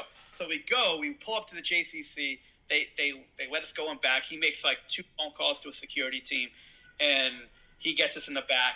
And like, there's this like 8th grade team that just practiced. We're working out, and there's all these people with camera phones. And I'm like, come on, man. So we just worked out, whatever. That night, the next day, it's on TMZ. You could look it up. If you look up Kobe JCC workout, thank God they didn't have iPhones back then that were really good or anything. Yeah. There's this blurry workout of Kobe working out with some guy in a gray sweatshirt, and it's me waddling, getting his fucking rebounds and working Kobe out at some JCC on some, like Tuesday night or whatever, in Irvine. Just spending time with him and working him out and sort of learning how his brain works is really fun. Could you talk a little bit about, I think this was when he was staying at the Ritz in Boston. You had the projector set up in his room? Yeah, so, he would watch film all night. I'm like, Kobe, for me, watching film all night hurts like a motherfucker. And I look, I'm no athlete, obviously. So I'm like, I'm always Inspector Gadget. Like, I always got to get the latest thing. Like, I don't go out, but I spend money on electronics. Yeah. And I found this thing where it was called the Cinnamon Swivel, where it was like, it looked like an old school remote control, like probably probably like the size of like this, right? Okay. And on the end of it, it would swivel up to the ceiling. So you could hook your iPad up to it or your iPhone up to it, and you could watch film, and it would project a screen like 70 inches on your ceiling. I said, Kobe, this is the best way to watch film now for you. You could just lay in bed and watch film. And it was like HD. It was like 70 inches. Thing cost like $400 or whatever. Wow. Unbelievable. So he would watch film Haven't heard on of his it. back. Yeah, like, and now I actually, there's new ones that I got, something called the something cube, but like I remember giving it to him, and he loved it because all he had to do was hook it up to his phone and just like lay in bed, and you don't have to sit up, and it projects legitimately like a 70-inch screen on your ceiling. Wow. So I remember going back and forth and hooking him up with that. And remember the guy in Pulp Fiction, the wolf? Of course. Just trying to solve problems. Harvey Keitel, right? Harvey Keitel, and that's what I was. And that's what me and Grover were. We were more like what's his name, Travolta and Samuel L., to be honest with you, because we were slapdicks. But like that's our thing. Like with our clients, you gotta just be able to solve any problem that was given. Not, hey, how do you do this, or nah, we can't do that. You got to find a way to get shit done, and that's, I think, one thing that Kobe could always rely on Grover and myself. Like whenever he needed something, I remember in 2008 in the finals when he needed a place to do ice bath, because he was one of the first NBA players to consistently do ice baths. And I remember like there was no place that really had it. They didn't want to go all the way to Waltham because I know the Celtics had one. And so I got him into Northeastern. Bill Cohen was a friend of mine who was an assistant at BC, head coach at Northeastern at that time. Yep. And he led him into their ice bath. But like that's one thing about with Grover, that taught me that, look, you got to be able to think outside the box, and you got to be able to think 2 or 3 steps ahead of what they're going to need. And you got to be able to like do it like this, because if you're not going to do it, someone else is going to do it for them, and then you're out of sight, out of mind. And I think that's what Kobe respected about Tim and I for so long, that we were able to like solve so many problems for him, and we never really asked him for anything. When he was leading the league in scoring, you were leading the league in Royale with cheese. Royale with cheese, for sure. Royale with cheese. But you said you didn't ask for anything, but I heard something recently that I never knew. You What's got a up? ring. Yeah, so his agent, Rob Pelinka, Yep. texted me one day. He goes, hey, what's your ring size? I'm like, get the fuck out of here, Rob. And I go, no, seriously, what's your ring size? This was for Kobe, 2010? This is a 2010, yeah. And I was like, all right, fuck, I don't know the fucking ring size. I don't wear jewelry. Do I look like I wear jewelry? Get the Right, fuck out of here. right. So, the only jewelry I know is how to, probably get a ring out of a fucking Happy Meal. I never expected it. That was 2010. Early 2011. This is probably like December. So I forgot about it. My wife and I went to Italy. This is, I had to speak at a coach's clinic, and we got back. UPS, so FedEx had a thing at my door, like like one of those things they put on your, they slap on your door. Sure. Hey, you got to come pick it up. And usually Nike would send me some gear once in a while, so I was used to that. So I went to the building on this FedEx campus in Chicago that I used to go to. You go, no, this ain't this. You got to go across here. Over by UIC? No, not by UIC, but I know what you're talking about. No, we lived in the suburbs at Bloomingdale, actually, Okay. out west. And so I go to this across campus, and I go to this place that it was like a hole in the wall, like with cages. You had to take an elevator. I'm like, what the fuck? I'm like, what's Nike sending me? Michael J. Fox's shoes from fucking Back to the Future? Right. They gave me this box, and I forgot I didn't even know what it was. So I opened it up, and the Lakers did it right. They had it. I got to change the batteries on mine. The LED light shined down on the ring, and the ring started turning. It was unbelievable, man. It was fantastic. And then it had Procopio on it. I don't know where the fucking thing is, so don't even ask. I would show it to you. But my wife hid it somewhere in some vault in Moscow or something. But That's dope. But but it is cool. Like I wore it. I wore it when I got it, and then I wore not out, but I wore it around the house for that night, and then I wore it at my 2 weddings, and that I had. We had a wedding in Indiana and a wedding in Boston, and then that was it. How many wives you got? Just one. All Just right. one, but my wife's from Russia originally, and then she went to Purdue, So she has people in Indiana that really couldn't travel over to Boston, and I didn't want my Boston people to miss it. So we got married on Purdue's campus, and then we got married in Boston and Dartmouth, actually. Oh, nice. So, yeah. So no, we did that. I got one more story I want you to tell about Kobe. Sure. The time you came over, the piano and the German Shepherd.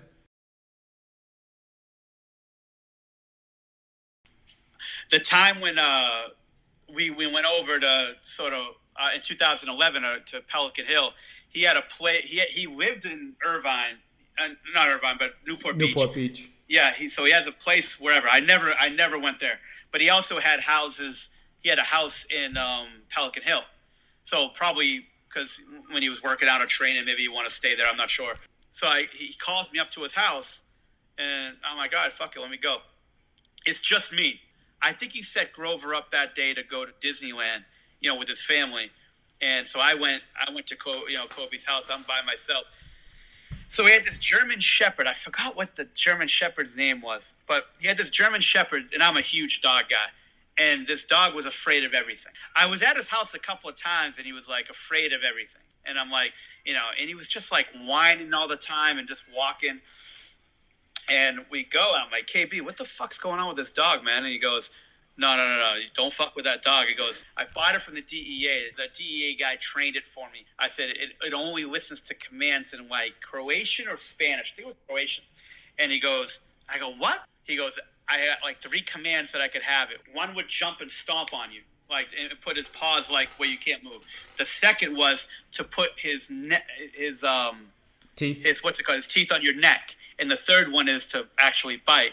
I go, get the fuck out of here. And he goes, yeah. Because I knew, like, Kobe, his security team was ridiculous. Like, he had, ex-special forces guys on his team, and they were regular-looking guys. Like, he had one guy that was, like, a regular-looking dude that used to infiltrate the Mexican cartels by going through the tunnels to infiltrate them to come back. Damn. He had big. So I definitely believed it for sure. And I actually asked the security guy. He said, yeah. And then, the same night, he says, hey, I want you to listen to something. He starts playing the piano, and he busted out for like 30 minutes. And I'm like, what's my move right now? I said, yeah, that's awkward. I'm sitting here. This guy's playing me the piano. What do you want? What am I supposed to be doing right now? And he goes, yeah, I taught myself how to play. Yeah, these guys love the piano, like MJ in The Last Dance. I think Rick Carlisle told me he's taught himself how to play too, which was weird. But yeah, it was unbelievable. This guy taught himself how to play the piano and had this dog that they could kill on. Because I know when he would work out, he would swear in Croatian, he would swear in Spanish. So I definitely believe and he would talk to the dog in Croatian. What made Kobe so special? He is the number one player, but he had the mentality of the 11th man. The mentality, the work ethic, the preparation, the drive of just like wanting to stay relevant as long as he could. And one thing that I could take from Kobe that I could teach every player is how to like prepare like Kobe, like how to, his preparation as far as like, how he watched film, how he studied the game, how he got things, how he sort of studied players and how he got himself ready. Well, I like the stuff you said. He was really simple with his training. He didn't like to do a lot of those complicated multiple moves. That stuff, I mean, I think younger kids really need to hear stuff like that because the stuff that I see trainers doing these days, it's like...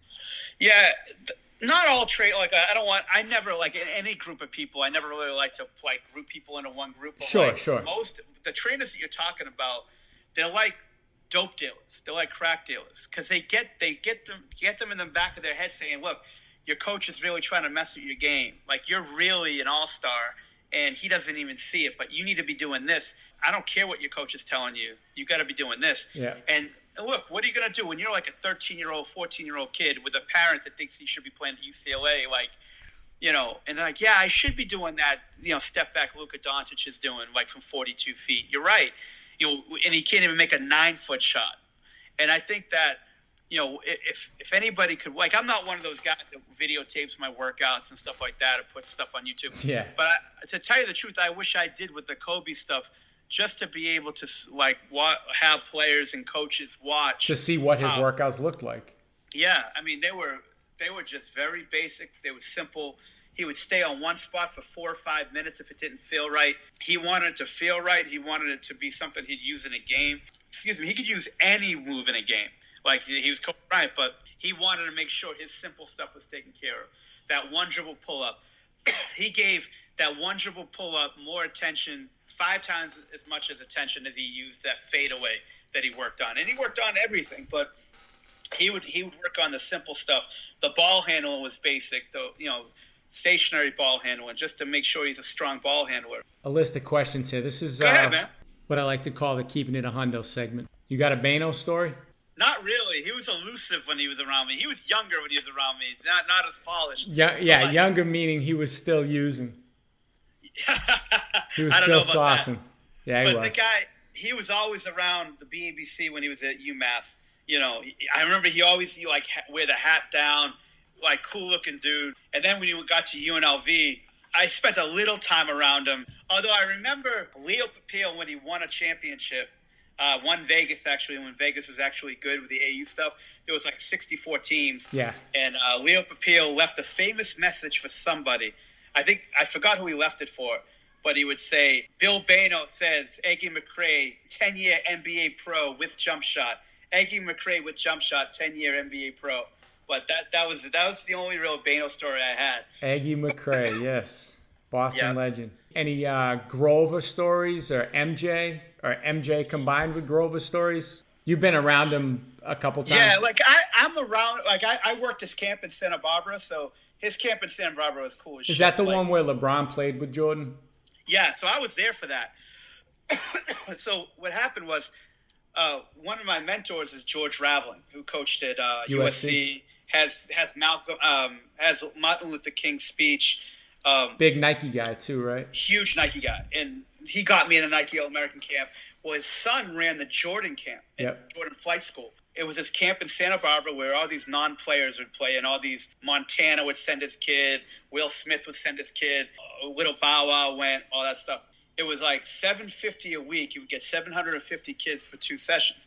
So I would go up. I worked it 1 year, and then he would have all these college kids, as counselors, but they wouldn't do anything. The college kids were there to play at night with him, but they weren't doing anything. So I talked to an NBA scout named Scott Howard and myself. I know Scott. I know Scott very well. I know Scott really well. He was at University of Miami when I was at school at University of Miami. I'll tell you, the first time I met Scott Howard, I was at Leo my first year, and going on my second year, we went to the prep school playoffs that were at Phillips Exeter. And Winchendon played MCI, and Winchendon had Victor Page and Randall. Yeah. So I remember seeing Scott. I didn't know who Scott was. He had the Miami shirt on, whatever. And Victor Page had one of the sickest dunks in NBA, high school, college, or NBA that I've ever seen. He dunked on Llewellyn Cole, and he dunked on the whole team. And it seemed like he never was gonna leave the air. Wasn't it Lauren Cole? No, Llewellyn. Who's Llewellyn Cole? So Llewellyn Cole, I don't know where he's from. He played at Providence. He was at MCI. And that year at Nike, I didn't know this, but Max Good told me the story, that they tested vertical jump. And he had the number 1 vertical jump in the country, or at the Nike camp, right? Okay. So I remember the play. It was an off a rebound. The ball went up, and Victor Page grabbed it, and just literally, it seemed like he was like this. And if you ask Scott Howard about it, he would tell you the same thing. It was the sickest dunk. He dunked on the whole MCI team. Damn. They had it was unbelievable. Yeah, I never forget that. I think they had Luther Clay too on the team. He was at MCI, right? Yeah, Luther was an unbelievable player too in high school and went to Purdue and URI. But I remember that with Victor Page. That's where I saw Scott this first time. So Scott and I talked to Rav about, hey, you get these college guys, why don't we work them out like we do at Nike camp? Why don't we work them out in the day and then let them play at night? We talked them into doing it. So for 3 or 4 years, they had all these guys, Chris Paul, J.J. Redick, Emeka Okafor, Rudy Gay, Al Jefferson. All these guys would work out in the daytime. They wouldn't do anything because they weren't doing anything as counselors anyway. So they were just walking around with teams. So they would work out with us in the morning when the kids went to lunch. Worked out with us, and then they played at night. And somebody make some lunch for Frank. What's up? Somebody make some lunch for Frank. He's going crazy over there. You have any Ritalin for that kid or what? But it was unbelievable. Like, so be able to do that and be around MJ. So MJ was around the camp all day, and he knew me from Grover's a little bit. But I eyeballed MJ early because I wasn't really around him. I never was around him ever. I remember when I was with the Celtics, my first year was his last year with Washington. So I didn't really know anything about him. I read all these books about him, whatever. But you could eyeball him real quick where he wasn't somebody that was interested in talking to you. And because everybody wants something from him, right? So, like, I eyeballed that, so I'd watch him. So MJ at his camp, he would do the same thing every day. He'd be there the first thing in the morning. He would do a little lecture for the kids in the middle of the day, and then you would see him at night. And Q Richardson would go, Darius Miles, when they play in the NBA, they would just drive up from LA to go and play at night. They always talk about working at his camps on their podcast. Yeah. Knuckleheads. So I remember when those guys were in college, Darius was in high school, he was a counselor, and then he came up when he played, he would just come up and play at night.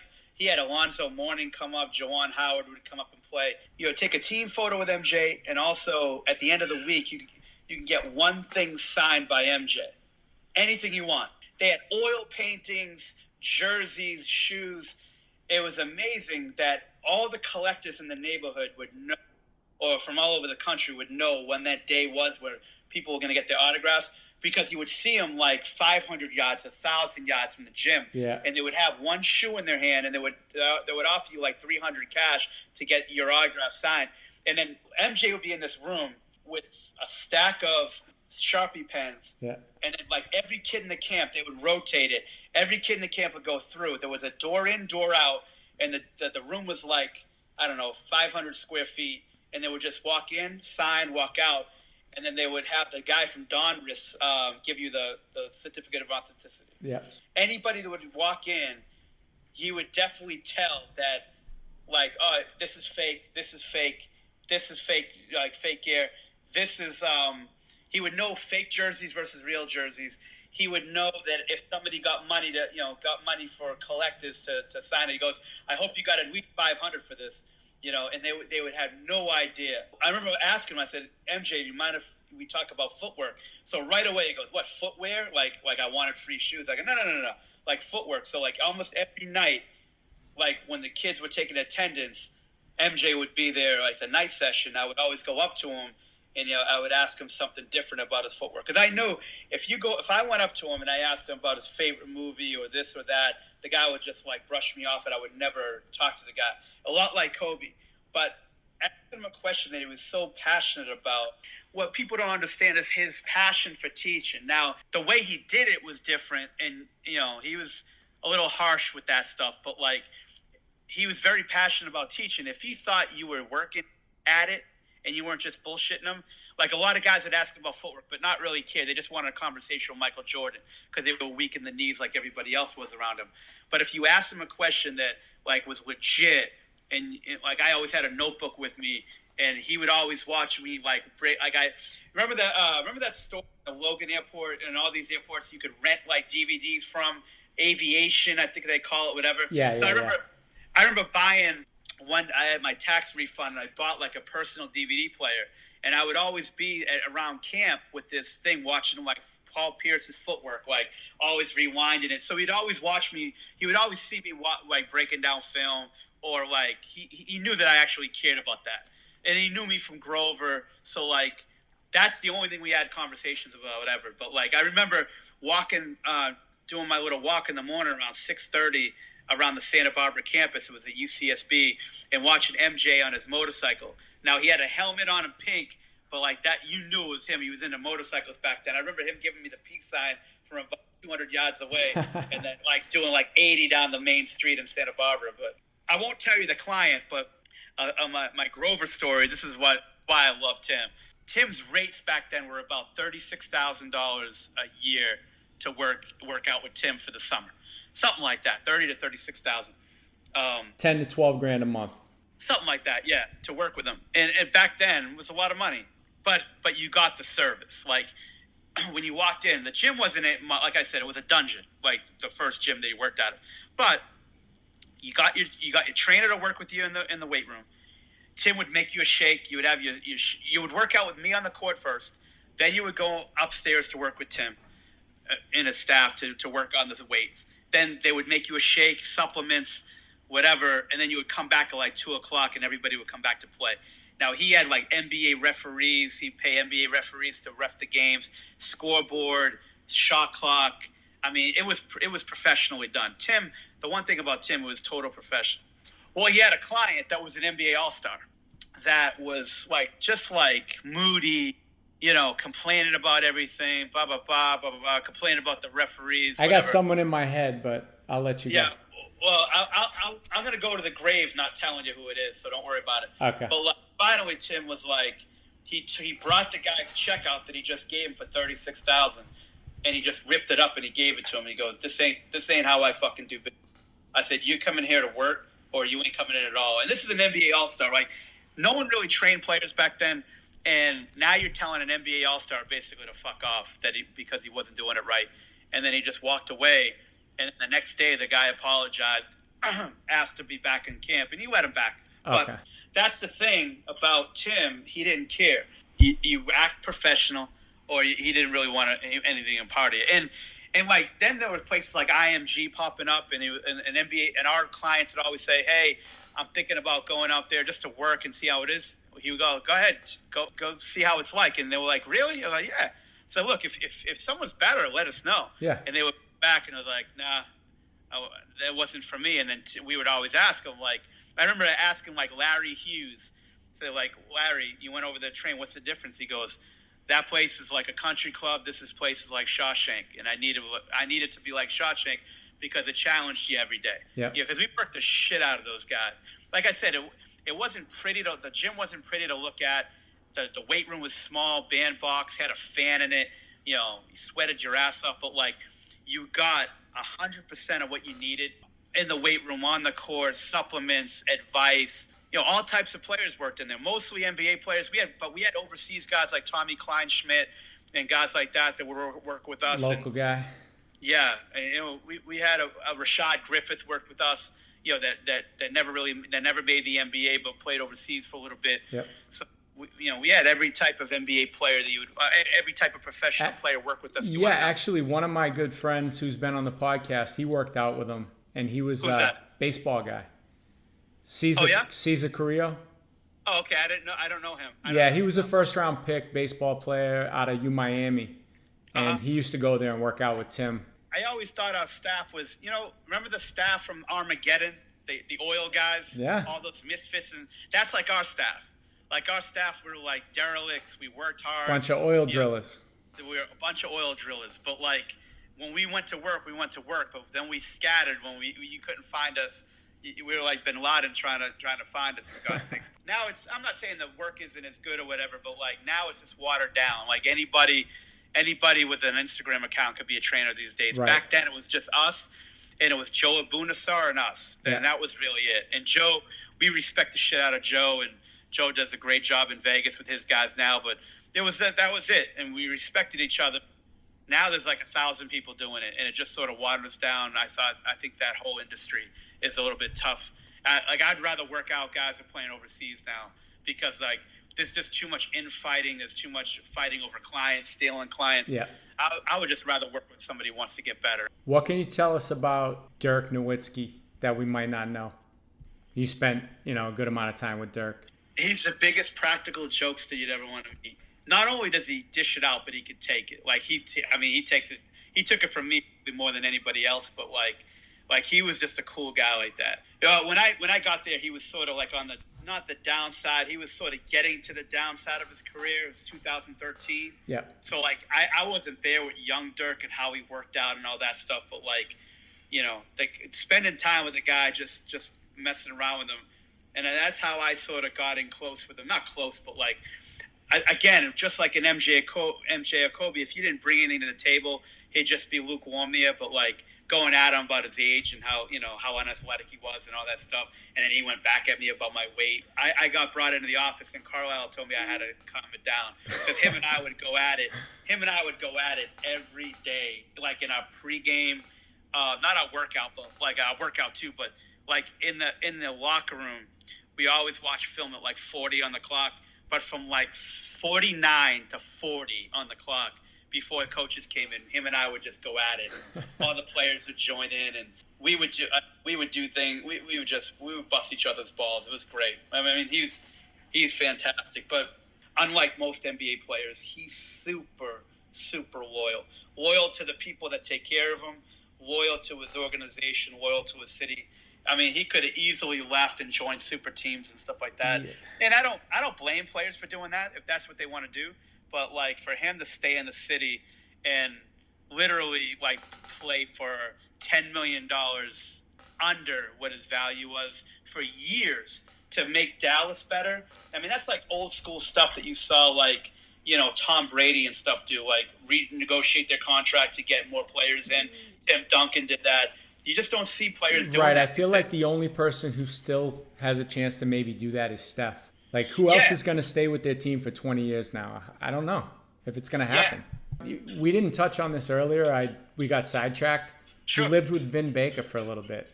Tell me about that. The Celtics had sold to Wick Grossbeck and those guys and those like 28 other owners. Yeah. So I wanted to crack into the NBA. It's the only time I actually wanted to be in the NBA. Thought it was pretty cool to try to get there. I wanted to work there with Pitino, and I'll get back to Pitino stories if you want. But Pitino's gone. Jim O'Brien's the coach. The Celtics just got sold. Everything is frozen. Can't hire anybody. Whatever. So I got a call one day from Leo. He goes, "Look, I'm going to try to get you hired by the Celtics. We can't hire anybody now. Me and Chris Wallace are going to finance this. We're going to give you $300 a week. You're going to do the like Europeans. You're going to be in the office every day, but the main thing here is we just got Vin. We want to make sure he's got good people around him. You don't drink. You don't go out. Obviously he had some drinking issues in Seattle. So we want you to live with him." I'm like, "Get the fuck out of here." I'm like, "All right, fine, fuck it." So I pack up my Nissan. I go, and I get there. It's like Vin, his dad, Chris Wallace, Leo Papil, and literally like, "All right, you're living here now." And And where's this? Like in a suburb of Boston? Weston. Yeah, Vin's a really good dude, and I'm friends with Vin to this day. And no alcohol. Like, I can't see alcohol at all. So I would basically live there. I wait for Vin to leave, and then I would leave and go to the Celtics office, and then I would come home at like 5 o'clock to make sure I was home when he was home. But like, no alcohol around the house. Can't really sense it, but it was funny. Like, the Celtics coaches would always come to the front office and say, "He's drinking," because we smell Listerine on his breath. He's covering something up, right? Yeah. Well, through the house, there's like these Costco-sized Listerine bottles everywhere. I'm like, all right, whatever. I'm not very bright when it comes to like knowing what guy's doing and whatnot. Well, come to find out, he was drinking the Listerine for the alcohol. It was unbelievable. Well, that's when it's yeah. It's an illness. It was so sad because the guy was a 20-10 guy, and you thought that trade because. I don't think Chris Wallace gets enough credit for that team. I mean, he helped make moves to make that team an Eastern Conference finalist. He makes that trade with Kenny Anderson that was sort of heading into his, onto the downside of his career. Didn't really give up a lot after that. Him and Vitaly Potapenko for Jamal Williams and Vin. You would think that if you sort of, you had Vin in the low post, you had Paul Pierce, you had Antoine Walker still. I think he couldn't handle we all have anxieties and demons we had to deal with. And, it was sad to see his career in Boston sort of end up like it was. But alcoholism and sort of depression are things that, and then you have all these people around you sucking you dry money-wise, and it's not all their fault. It's partly his. But like, you knew this was happening. You knew these people that were around him. There were people around him at all times, and the characters that were around him, you knew that they weren't in his best interest, and money was going to be a problem. And, the guy made over $100 million in his career, but you knew he was going to squander it. He had a house next to 50 Cent out Connecticut. You knew that was going to be probably a negative for him. Mike Tyson's old house. Yeah, it was unbelievable. And I asked his accounting guy, I said, "What's the upkeep here? Mortgage and everything." He goes, "Mortgage and upkeep, $40,000 a month." I did the math in my head. I'm like, all right, he's making $14 million a year now. His next deal is probably going to be for the like mid-level exception, which was like $6-7 million back then. And I said maybe he'll get another contract for 8 or 9, but mostly he's probably going to be a mid-level exception guy and then minimum guy and then down. I said, you're talking about an upkeep of $500,000 a year, and he didn't pay for the stuff up front. He's going to have to pay for this thing for like 20 years or so. Which is why you see a guy like him playing in North Korea on that Rodman team. It's sad. Now he's life's back together. He's working for the Milwaukee Bucks. He's actually on their coaching staff, working with their big guys. He's doing well. He was actually in Dallas. The NBA has got a great program for ex-players. They put them on D-League teams as coaches, as like coaching interns, and they're trying to develop them as coaches. So we spent a lot of time together when he was here. And then when I was in Dallas and we played in Milwaukee, I would, say what's up to him, whatever. And his son's playing at BC now, right? Transferred, okay. Yeah. So originally he's supposed to go to Bryant, and then he went to BC, and then he transferred. I forgot where he transferred to. I thought it was back to Bryant. Well, not back to. He originally was supposed to go to Bryant, but he's supposed to be some skinny. I remember the kid when he was in. When I remember he had him. He had him with a woman that like the kid was around once in a while, but it was crazy to see already in college. Let's talk about the guy above your head, the sign over your head. Oh yeah. So that's one of your claims to fame with the Celtics, right? You were a big Rondo guy. Huge. So Steve Smith, the head coach of Oak Hill, is one of my best friends. Yep. One of my best friends in coaching for sure. Okay. I actually roomed with them back in 1996, my first year at Nike camp, and we've been close ever since. The Celtics sent me down to scout Oak Hill. They had Josh Smith at the time. So I go down, and I spent some time with Steve, and we were talking. I go, yeah, Josh is good. He goes, but we got this kid named Rajon Rondo that no one knows about. He wanted to go to Louisville first, but they were doing Telfair at the time. So they're not going to bring him in because of Telfair. So he wants to go to Louisville. He's a little pissed he can't go to Louisville. And Steve was like, I'm trying to beg Tubby Smith to take him. So I remember going to his office, Steve's office, which is off the gym. Gym's like this small gym, small court gym, whatever. So I go into Steve's office, which is across the hall, and Rajon's there looking up like some scouting report on him that he played in some AAU tournament that weekend, and he played really well in it. I remember. So like he goes, "Hey Mike, this is Rajon Rondo." And he said, "What's up?" Whatever. And we watched the game that night, and they played this team called Coastal Christian or something, some outfit out of North Carolina. And they had this guy Jackie Butler on the team that was. I remember he went out of high school, didn't he? Try. Yeah, he had no chance. Yeah. Just because mental midget. But anyway, so he played. I love Rondo. Like I like Josh Smith, but I loved Rondo.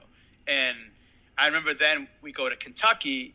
I go scout him. I was living in Chicago. I drive to Indianapolis to watch him against Indiana, and at that point, Rajon was up and down. They loved him in the summer. I think he played USA basketball, for one of those college teams. Played real well, but then him and Tubby didn't get along, and then they weren't winning either. Then there was all these stories about Rajon. It was up and down. The only guy that stayed true to Rajon, besides me, was Danny Ainge. Ainge always loved him, so I loved Rajon, and I watched him that Kentucky-Indiana game, and then what really sealed it for me is when I was working for Grover that spring. I remember Tim called me. We lost out on a couple of pre-draft clients. He called and said, "Look, Bill Duffy's going to sign Rajon and Rondo. We're going to get him." I almost fucking did it. I almost flipped. The guy, I said, "That's great." So Tim said, "Well, we're going to get him, but you're the only staff member that's going to work him out." So I'm like, "All right, cool, let's do it." And so I spent all that time with Rajon, and literally I would work out Rajon, drive home, and I would have a scheduled call with Ainge every day about how was the workout, tell me about this, tell me about that. So I knew he was on him really hard. I remember when they made that trade with Phoenix and they acquired the pick. Yeah. And so I stayed close to Rajon, throughout his career. When I was with Dallas, we ended up trading for him. Then we spent a lot of time getting together. It's funny, the guy's sort of he is a prick. He is a prick for sure. But he does it his way. He does it his way.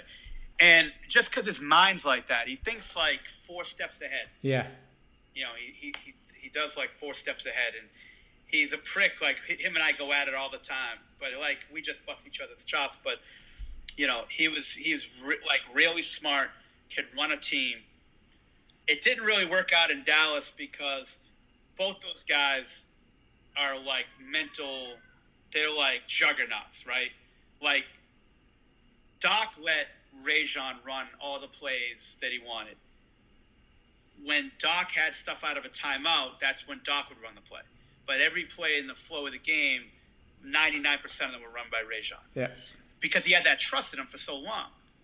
With Rick wanted to call every play out of, he wanted to call every play because Rick's mind works like that.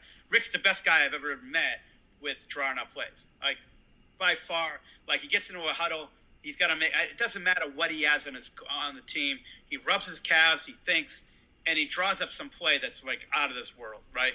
So those guys just weren't going to mix. Yep. I would do that trade 1,000 times. If you're going to give up Jay Crowder, and a pick, and like Jameer Nelson, like sort of on the downward side of his career, and Brandon Wright. If you're going to give up those pieces for Rajon Rondo, for at the time was still a top 10 point guard, yes, I would do it 10 times out of 10. But there would have to be an understanding of how that thing is going to work, and I don't think there was an understanding of how it was going to work. Once they were in it, and you were like, yeah, this ain't going to work. And it's like I said, it's not blatantly somebody's fault rather than another. It was just both those guys are just, like I said, one guy could draw up any play, and he's got a next level brain with that. And the other guy was one of the best thinking players I've ever met that ever played the game. So it was just, it's not going to work. But that guy, he's loyal. I mean, I remember, so he leaves the team during our first round series at Houston, and then we talk a little bit. I don't hear from him. I remember he mentioned in one of the first workouts, I'm a huge Disney guy. So he leaves the team, and like 3 months later, I'm about to go on vacation. He goes, hey, you going on vacation, right? And I go, yeah. He goes, look, call my assistant. She's got it hooked up. I'm going to do it where like you get one of those tours where you don't wait in any lines like for the whole day. It was like $3,000 or something like that. And the guy just like took care of me. I mean, I talked to Rajon probably more than I talked to any other NBA player. Like we probably talk like once a week, and even throughout his season, like I'll give him advice and whatever. Like, nice. Yeah, the guy's pretty cool, but he is a prick though. So you're talking about some of the great minds. How does your mind work? Are you a left brain guy? Are you a right brain guy? First of all, I don't know the difference between my left and my right, but the way I look at it, Hundo, is like I try to break it down the best I can. Like, why is a guy good? Like, I always want to know the why. Like, why is a player good? What does he do that's that good? What's the one skill that's going to get him into a game? I don't look at analytics. I look at stats, but not really. I want to see what my eyes tell me, and then the stats are going to be the thing that's sort of like either if I'm on the line about a player, it's gonna tilt me in a direction. But I want to look at a player. I want to see what they do. How easy or hard is it for them to do what they do? I look at them physically. I look at like how tall, how athletic, how long-armed, short-armed. How does their brain work? Can they make plays for other people? Or are they just like someone who could just make plays for themselves? And I try to size them up. And then like I like especially when I work out a player, I like to watch them shoot by themselves for like 5 or 6 minutes. I try to sort of get a makeup of how I'm going to design this workout. What type of skill sets are we going to revolve it around? And then I'm going to go. I think scouting really helped me with that.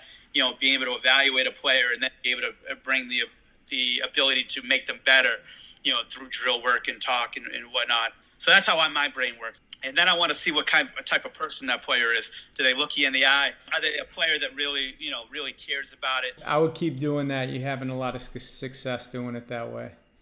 You sure about that? Best player to ever come out of Revere. Sabatari. Yeah, 1,000-point scorer. I think he graduated in 87. I think he's still the leading scorer in school history.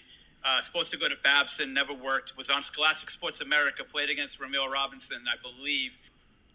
Still a character. But, yeah, definitely the best player coming out. Now, best player to come out of Revere High School. Best player out of Revere, I got to give it to my guy, Bill Mandel, for sure. Bunny Bill? Yeah, Bunny Bill, for sure. All right. Top 5 NBA players of all time. Oh, shit. I hate this fucking thing. I know. These lists are impossible to do. Yeah. But just humor me. You saw the ESPN list that came out? Yeah, I don't pay attention to that stuff. Here's the thing. When you're talking about lists like that, Hundo, first of all, like when you're trying to like talk about Bob Cousy and all these guys and they got to understand, like, even with the like MJ's era, the sports science is so much better than it is now than it is back then. But now you got to evaluate all these guys the same. So you got to try to imagine those guys on the training regimens, on the diets, on the skills coaches, right, on the coaching, and all that stuff today. And then you got to put them in the same ballpark. That's why you can't errors. You can't compare errors. You can't really compare. But if someone thinks LeBron James is their favorite player of all time, God bless them. Let them do that. It's not what I think, but I'm not gonna like down you because you think that. First of all, you're never gonna prove it. I'll give you the list. I go Jordan, Olajuwon, Kareem, Wilt Chamberlain. I'll go LeBron James. I'll go LeBron in my 5 for sure. Because LeBron to me, and I said this a few years ago, like LeBron is better than a Magic Johnson, in some ways. More athletic. Yep. More athletic. Better defender. More athletic. Vision was like right there. Similar. Yep. They're 1-2 either way, right? And also he never played with the Lakers that had, Worthy, Kareem, and all these other guys. But killer instinct, I'd probably rather Magic Johnson than LeBron. But it doesn't matter. Whatever. It is what it is. Like I said, everybody's entitled to their opinion. But I think Hakeem Olajuwon dominate. I'm always for players that could dominate the game on both ends of the floor. And if you could dominate offensively and defensively like those guys did, now Chamberlain did, but Jordan did, you could put Kobe in that conversation. Again, he probably should be there. Olajuwon was unbelievable. He's one of maybe the most underrated out of the top 10 guys. He's one of the most skilled players of all time. To me, the most skilled big guys in NBA history.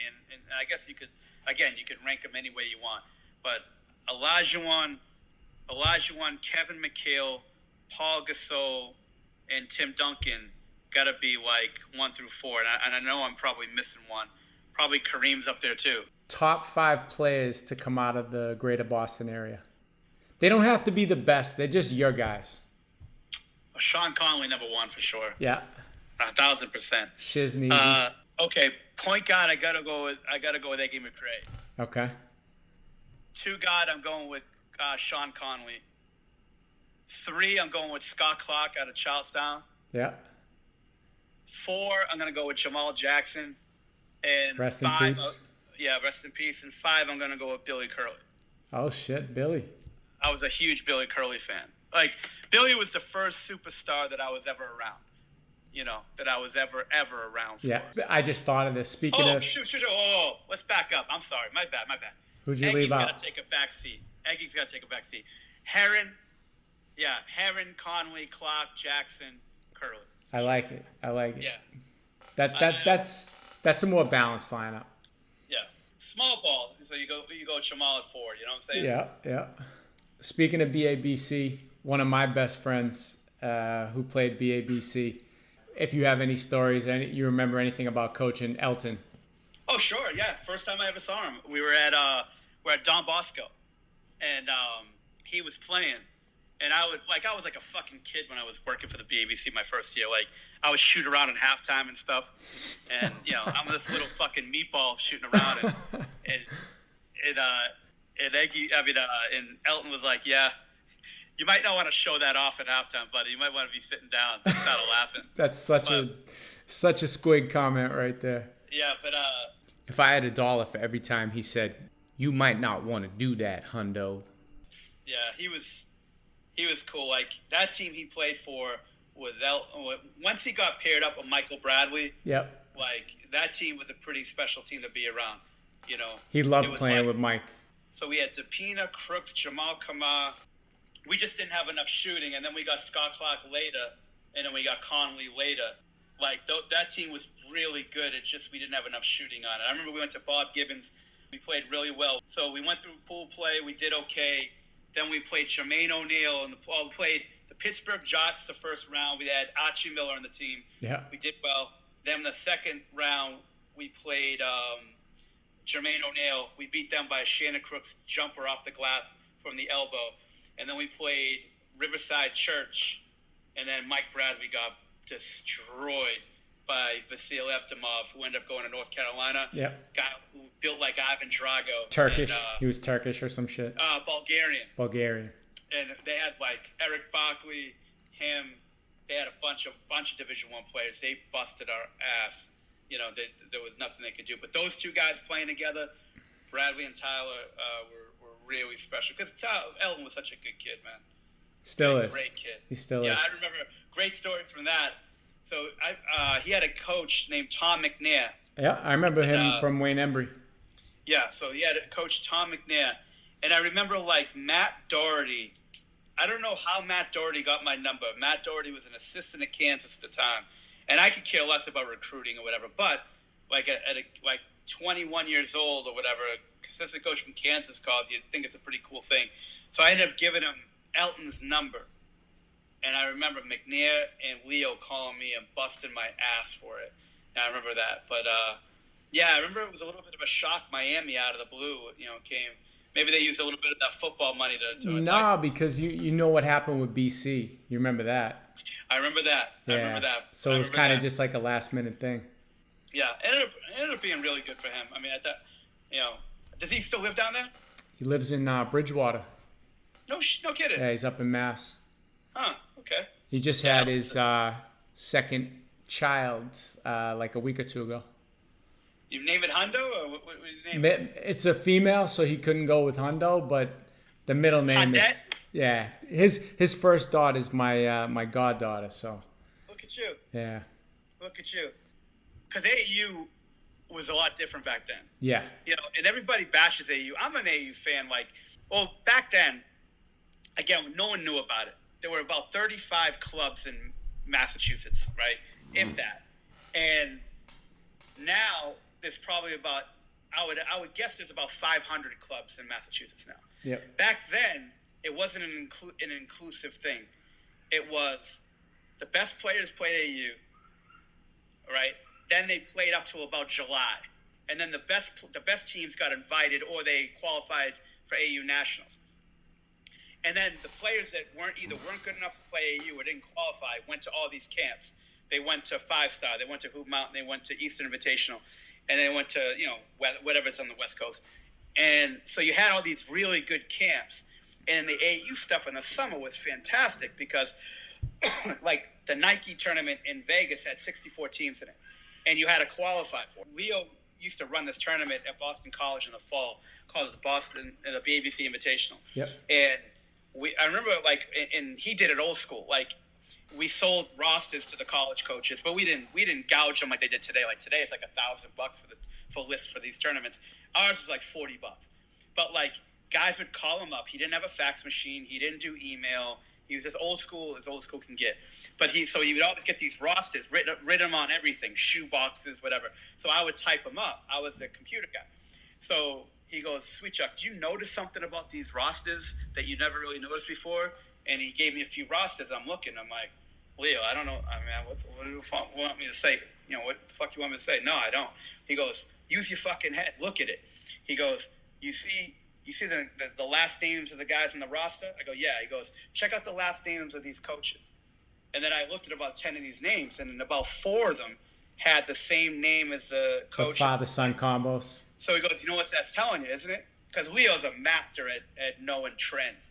And I like, "Yeah, father and son." He goes, "Yeah, these fucking kids can't play or make teams, so now their father joins it." Yeah. Look, you could always – I'm surprised that there wasn't an outgoing amount of AAU teams back then because anybody could start up an AAU team. It costs like $200. Yeah. And they finally, like 95, 96, 97, you started getting an influx of teams. And now it's just watered down, and these camps are going out of business. And now there's nowhere to learn in the summer if you can't play. All these AAU tournaments that like used to be inclusive, not inclusive to anybody except the ones that earned it, are now these 700 team tournaments. And now all these kids are just playing. We went down to Providence once. There was the Tim Thomas before the Tim Thomas Players. I forgot what it was called. It was some boys club, and it had Tim Thomas, Kobe Bryant, Shaheen Holloway, Yes. Vince Carter. And like that was the first super team that I've ever seen. It was ridiculous. Yep. But the amount of talent that was on these teams, I remember watching Leo before I even joined up with them down to the Providence Cage Classic, they called it. It was at Providence College, and they played against, like, downstairs was like Zendon Hamilton, this guy, that guy. I still have the rosters for it, actually, in my drawer. But they ended up losing. They had Chris Herren on the team, Mickey Curley, Randall Jackson. They ended up losing to Riverside Church that had Kareem Reed played on Riverside Church. Yep. And Chris and Kareem hated each other for playing on the McDonald's game. And I think Chris felt as though, I didn't know the story until I think I read it, that he thought he froze him out when the game was at St. John's. Yeah. So they went at it, and they had a Donald foil, which Randall Jackson wasn't strong enough to cover a foil, and Mickey Curley wasn't athletic enough to cover him. So that was a major problem for them. But like watching a high level game like that, you're looking around, and there's only a few hundred people in the stands. They're like, there should be 5,000 people watching this thing. Right. I mean, this thing is really good. But now it's just a watered-down version, and the shoe company stuff really hurts it, too, because a lot of times those teams aren't allowed to play each other. It's really made a lot of changes over the years that, there's a lot of bad basketball out there. There's a lot of bad teams. There's a lot of bad, and that's what gives AAU a lot of teams are constructed the same way. You got the couple kids who pay for everybody else, and then they go recruit a couple kids who don't have to pay anything, and those are the best players on the team. And yeah, like back then, I remember like it was basically in Massachusetts, there was 3 teams. Yep. There was Leo. The Boston guys played for Jack McMahon in Greater Boston. Yep. That's where I met Conley for the first time. Yep. And Jack, the buddies. And then Jim Tavares played in the all the suburb guys, and you had the Babels, those guys. I remember Jack McMahon one year had Kid Zurich and Adam Harrington, and it was unbelievable, those 2 guys together. But like that was it. Like we barely ever lost to either one of those teams. I played on a team. I played on the North Shore AAU. North Shore AAU, that's what it was called? Yeah. Was that the white with the navy blue? We were different colors every year. We had different coaches every year. Everything was different every year, but I played for about 6 years. But there was a lot of teams. Like they had a lot of teams though, didn't they? No. Really? I thought there was a North Shore team like that had a lot of teams that had a lot of money behind them. No, we didn't have money behind us. We didn't have much of anything, but we had a lot of fun, and we went to a lot of tournaments. And we never played BABC, obviously, but we would play we used to play the Babels every year. They'd kick our ass every year, but I had a lot of fun doing it. It was good for me. It was before everything got watered down. Yeah. So I got the chance to play at a pretty good level of basketball at a young age, Like I don't mind 10,000 teams playing in April, May, June. I think in July, and money talks, right? The more teams you have in your tournaments, the more money you make. But I think in July, if you just make it for the great teams, and then let those kids that don't qualify go to camp and get better. But that's the problem.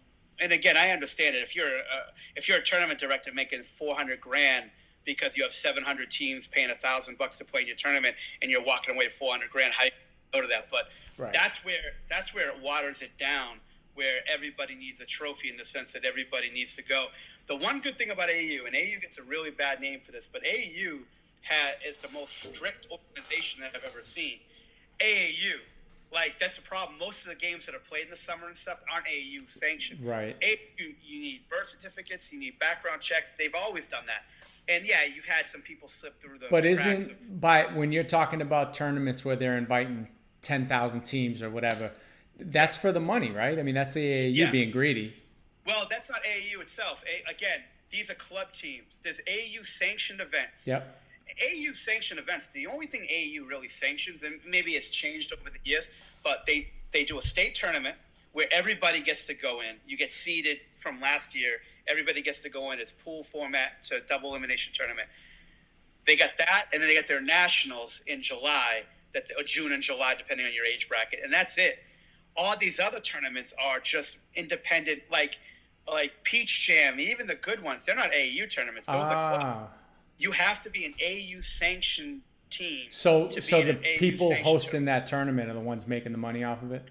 Yeah. So, but all AAU gets and again, it could change, but back then, AAU, you pay your club fee, and then what that does is AAU gives you obviously you can go to their national tournaments, but also if you want to run a tournament yourself, they charge you very little money for insurance, if not at all, if you only have AAU sanctioned teams in it.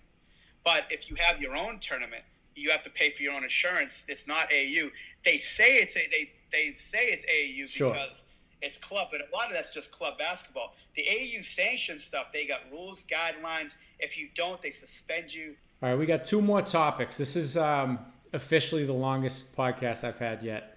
Well, you'll cut it down, thankfully. Yeah, I'll cut a little bit down, but you passed Todd Marinovich for longest podcast. I love Marinovich. Yeah, great story. Great story. Okay, we need your death row meal. The fuck does that mean? Oh, death row? Yeah. What are you eating? Your last meal on Earth? Pasta for sure. What? Like bolognese? Fucking frutti di mare? No. I'll go with mozzarella, tomato. I'll go caprese salad to start. I'll go with a 12-foot bowl of angel hair pasta with very light tomato sauce, foil, and shredded cheese. I'm simple like that. Capellino pomodoro. Very simple. Yeah, and then I'll go with pizza from Sant'Apio's for sure.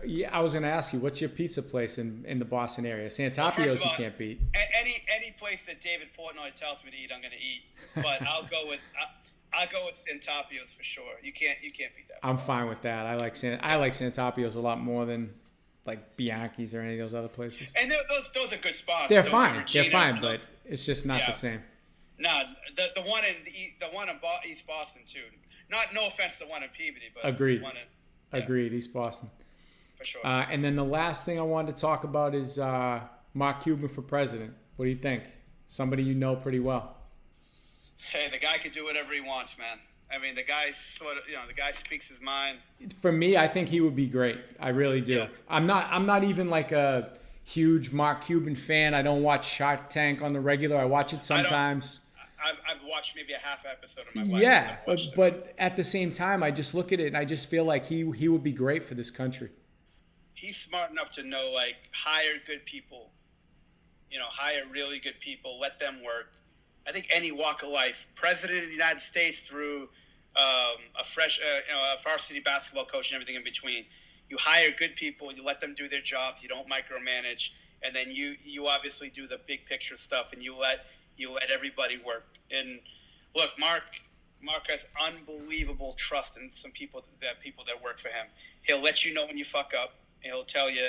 He's not afraid to stick his nose in like that, but he doesn't stick his nose in every day. Like I heard war stories 10 years before I even joined the team about him bitching out coaches on planes and stuff, and then working for him. That's not him. It was more he would tell you some things that he wanted done. You would do them, and he would either like it or he would. And he's like that. And he's one of those people that I size up like a Jordan or Kobe that. I'm not trying to talk to him about Shark Tank or any bullshit like that. My conversations were 99% basketball, 1% tomfoolery, just fucking around, busting his balls and shit. Anytime you talk politics, man, you're opening yourself up for some bullshit. I love talking politics with Sweetchuck. One of my favorite things to do. Yeah, I don't know if he's gonna put his hat in the race, but I'd like to see him. Yeah, I think you got to be crazy to run for office. But if I had that much money, I would definitely try to do good things. And I think anybody trying to be president is trying to do good things. But the way our political system is, the way we're so divided with Democrats, Republicans, and they're both fucking nuts. Don't get me wrong. Not Agreed. One side's right, not one Agreed. side's wrong.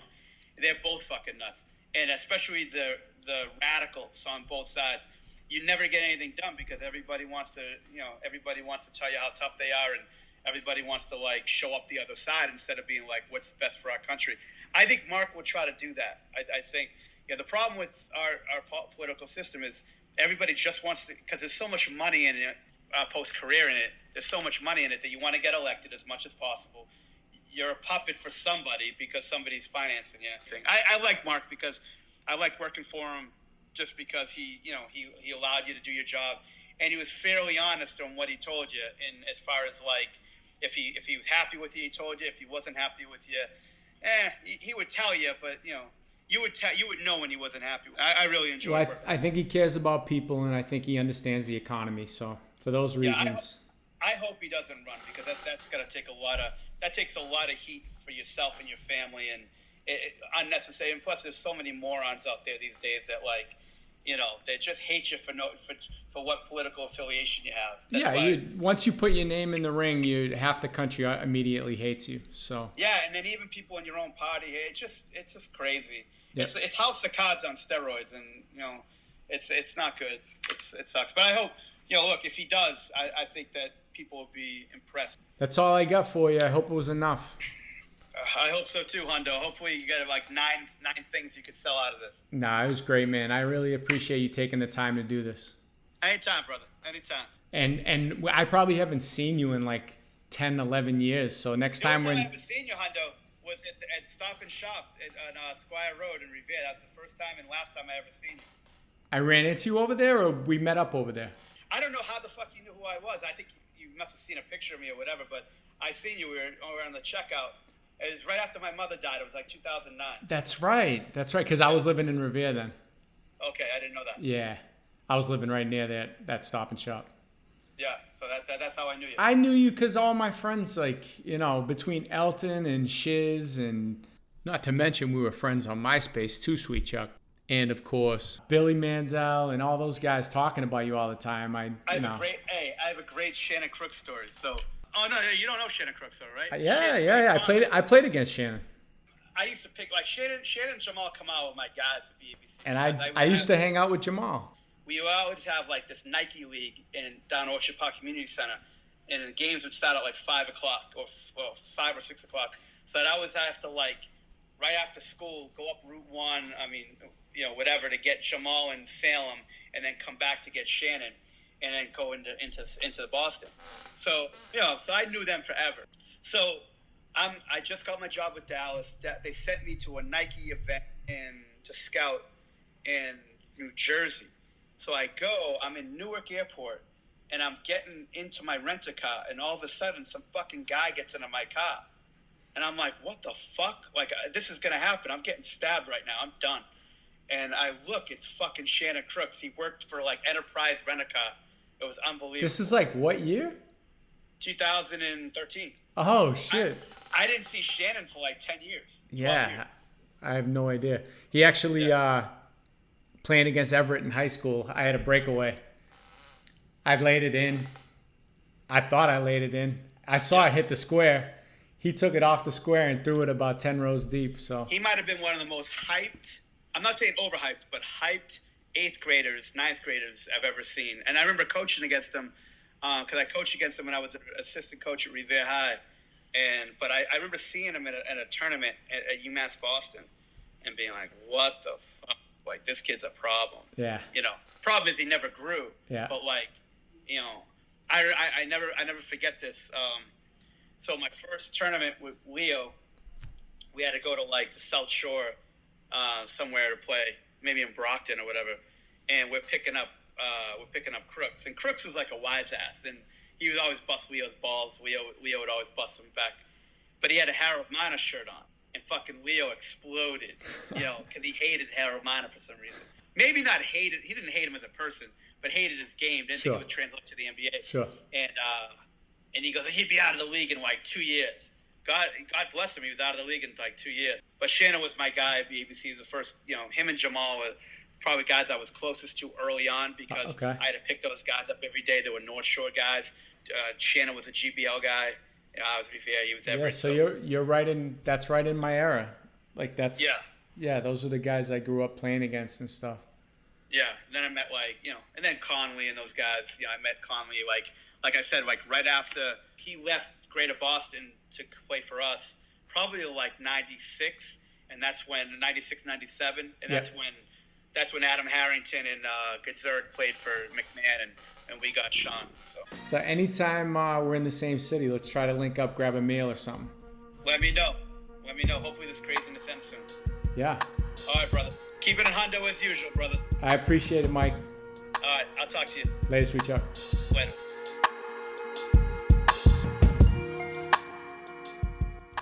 I love talking politics with Sweetchuck. Yeah, I know that was some serious basketball junkie deep dive shit. Apologize to people who don't listen to this for basketball. But we're fiending for it. We got no games to watch, so it's been a lot of basketball talk. I do have some podcasts coming up. They're non-basketball, non-sports. I think we're going to be watching basketball pretty soon. I think the announcement's coming soon. We're going to be watching basketball in the dog days of summer instead of watching baseball, which I'm all for. By mid to late July, we'll be watching NBA hoops. In other pandemic news, Miami-Dade County's opening up beaches on Monday, so I guess that's good news. And I don't think I've mentioned this on the podcast yet. The best show I've watched during the quarantine is a show on Amazon called 000. It's from an Italian guy. He had another show called Gomorrah. The show is great. Highly recommend it. It takes place in New Orleans, Mexico, Italy, Morocco, Senegal. Very, very good show. And it's kind of under the radar, so of course I could tell you to go watch Ozark or something, but a little under the radar. Go check out 000 on Amazon. As usual, music provided by Nesby Phipps. Shout out to Nesby for the beats.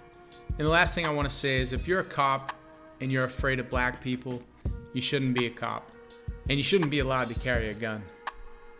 That's it for Keeping It a Hundo. Thank you and stay safe.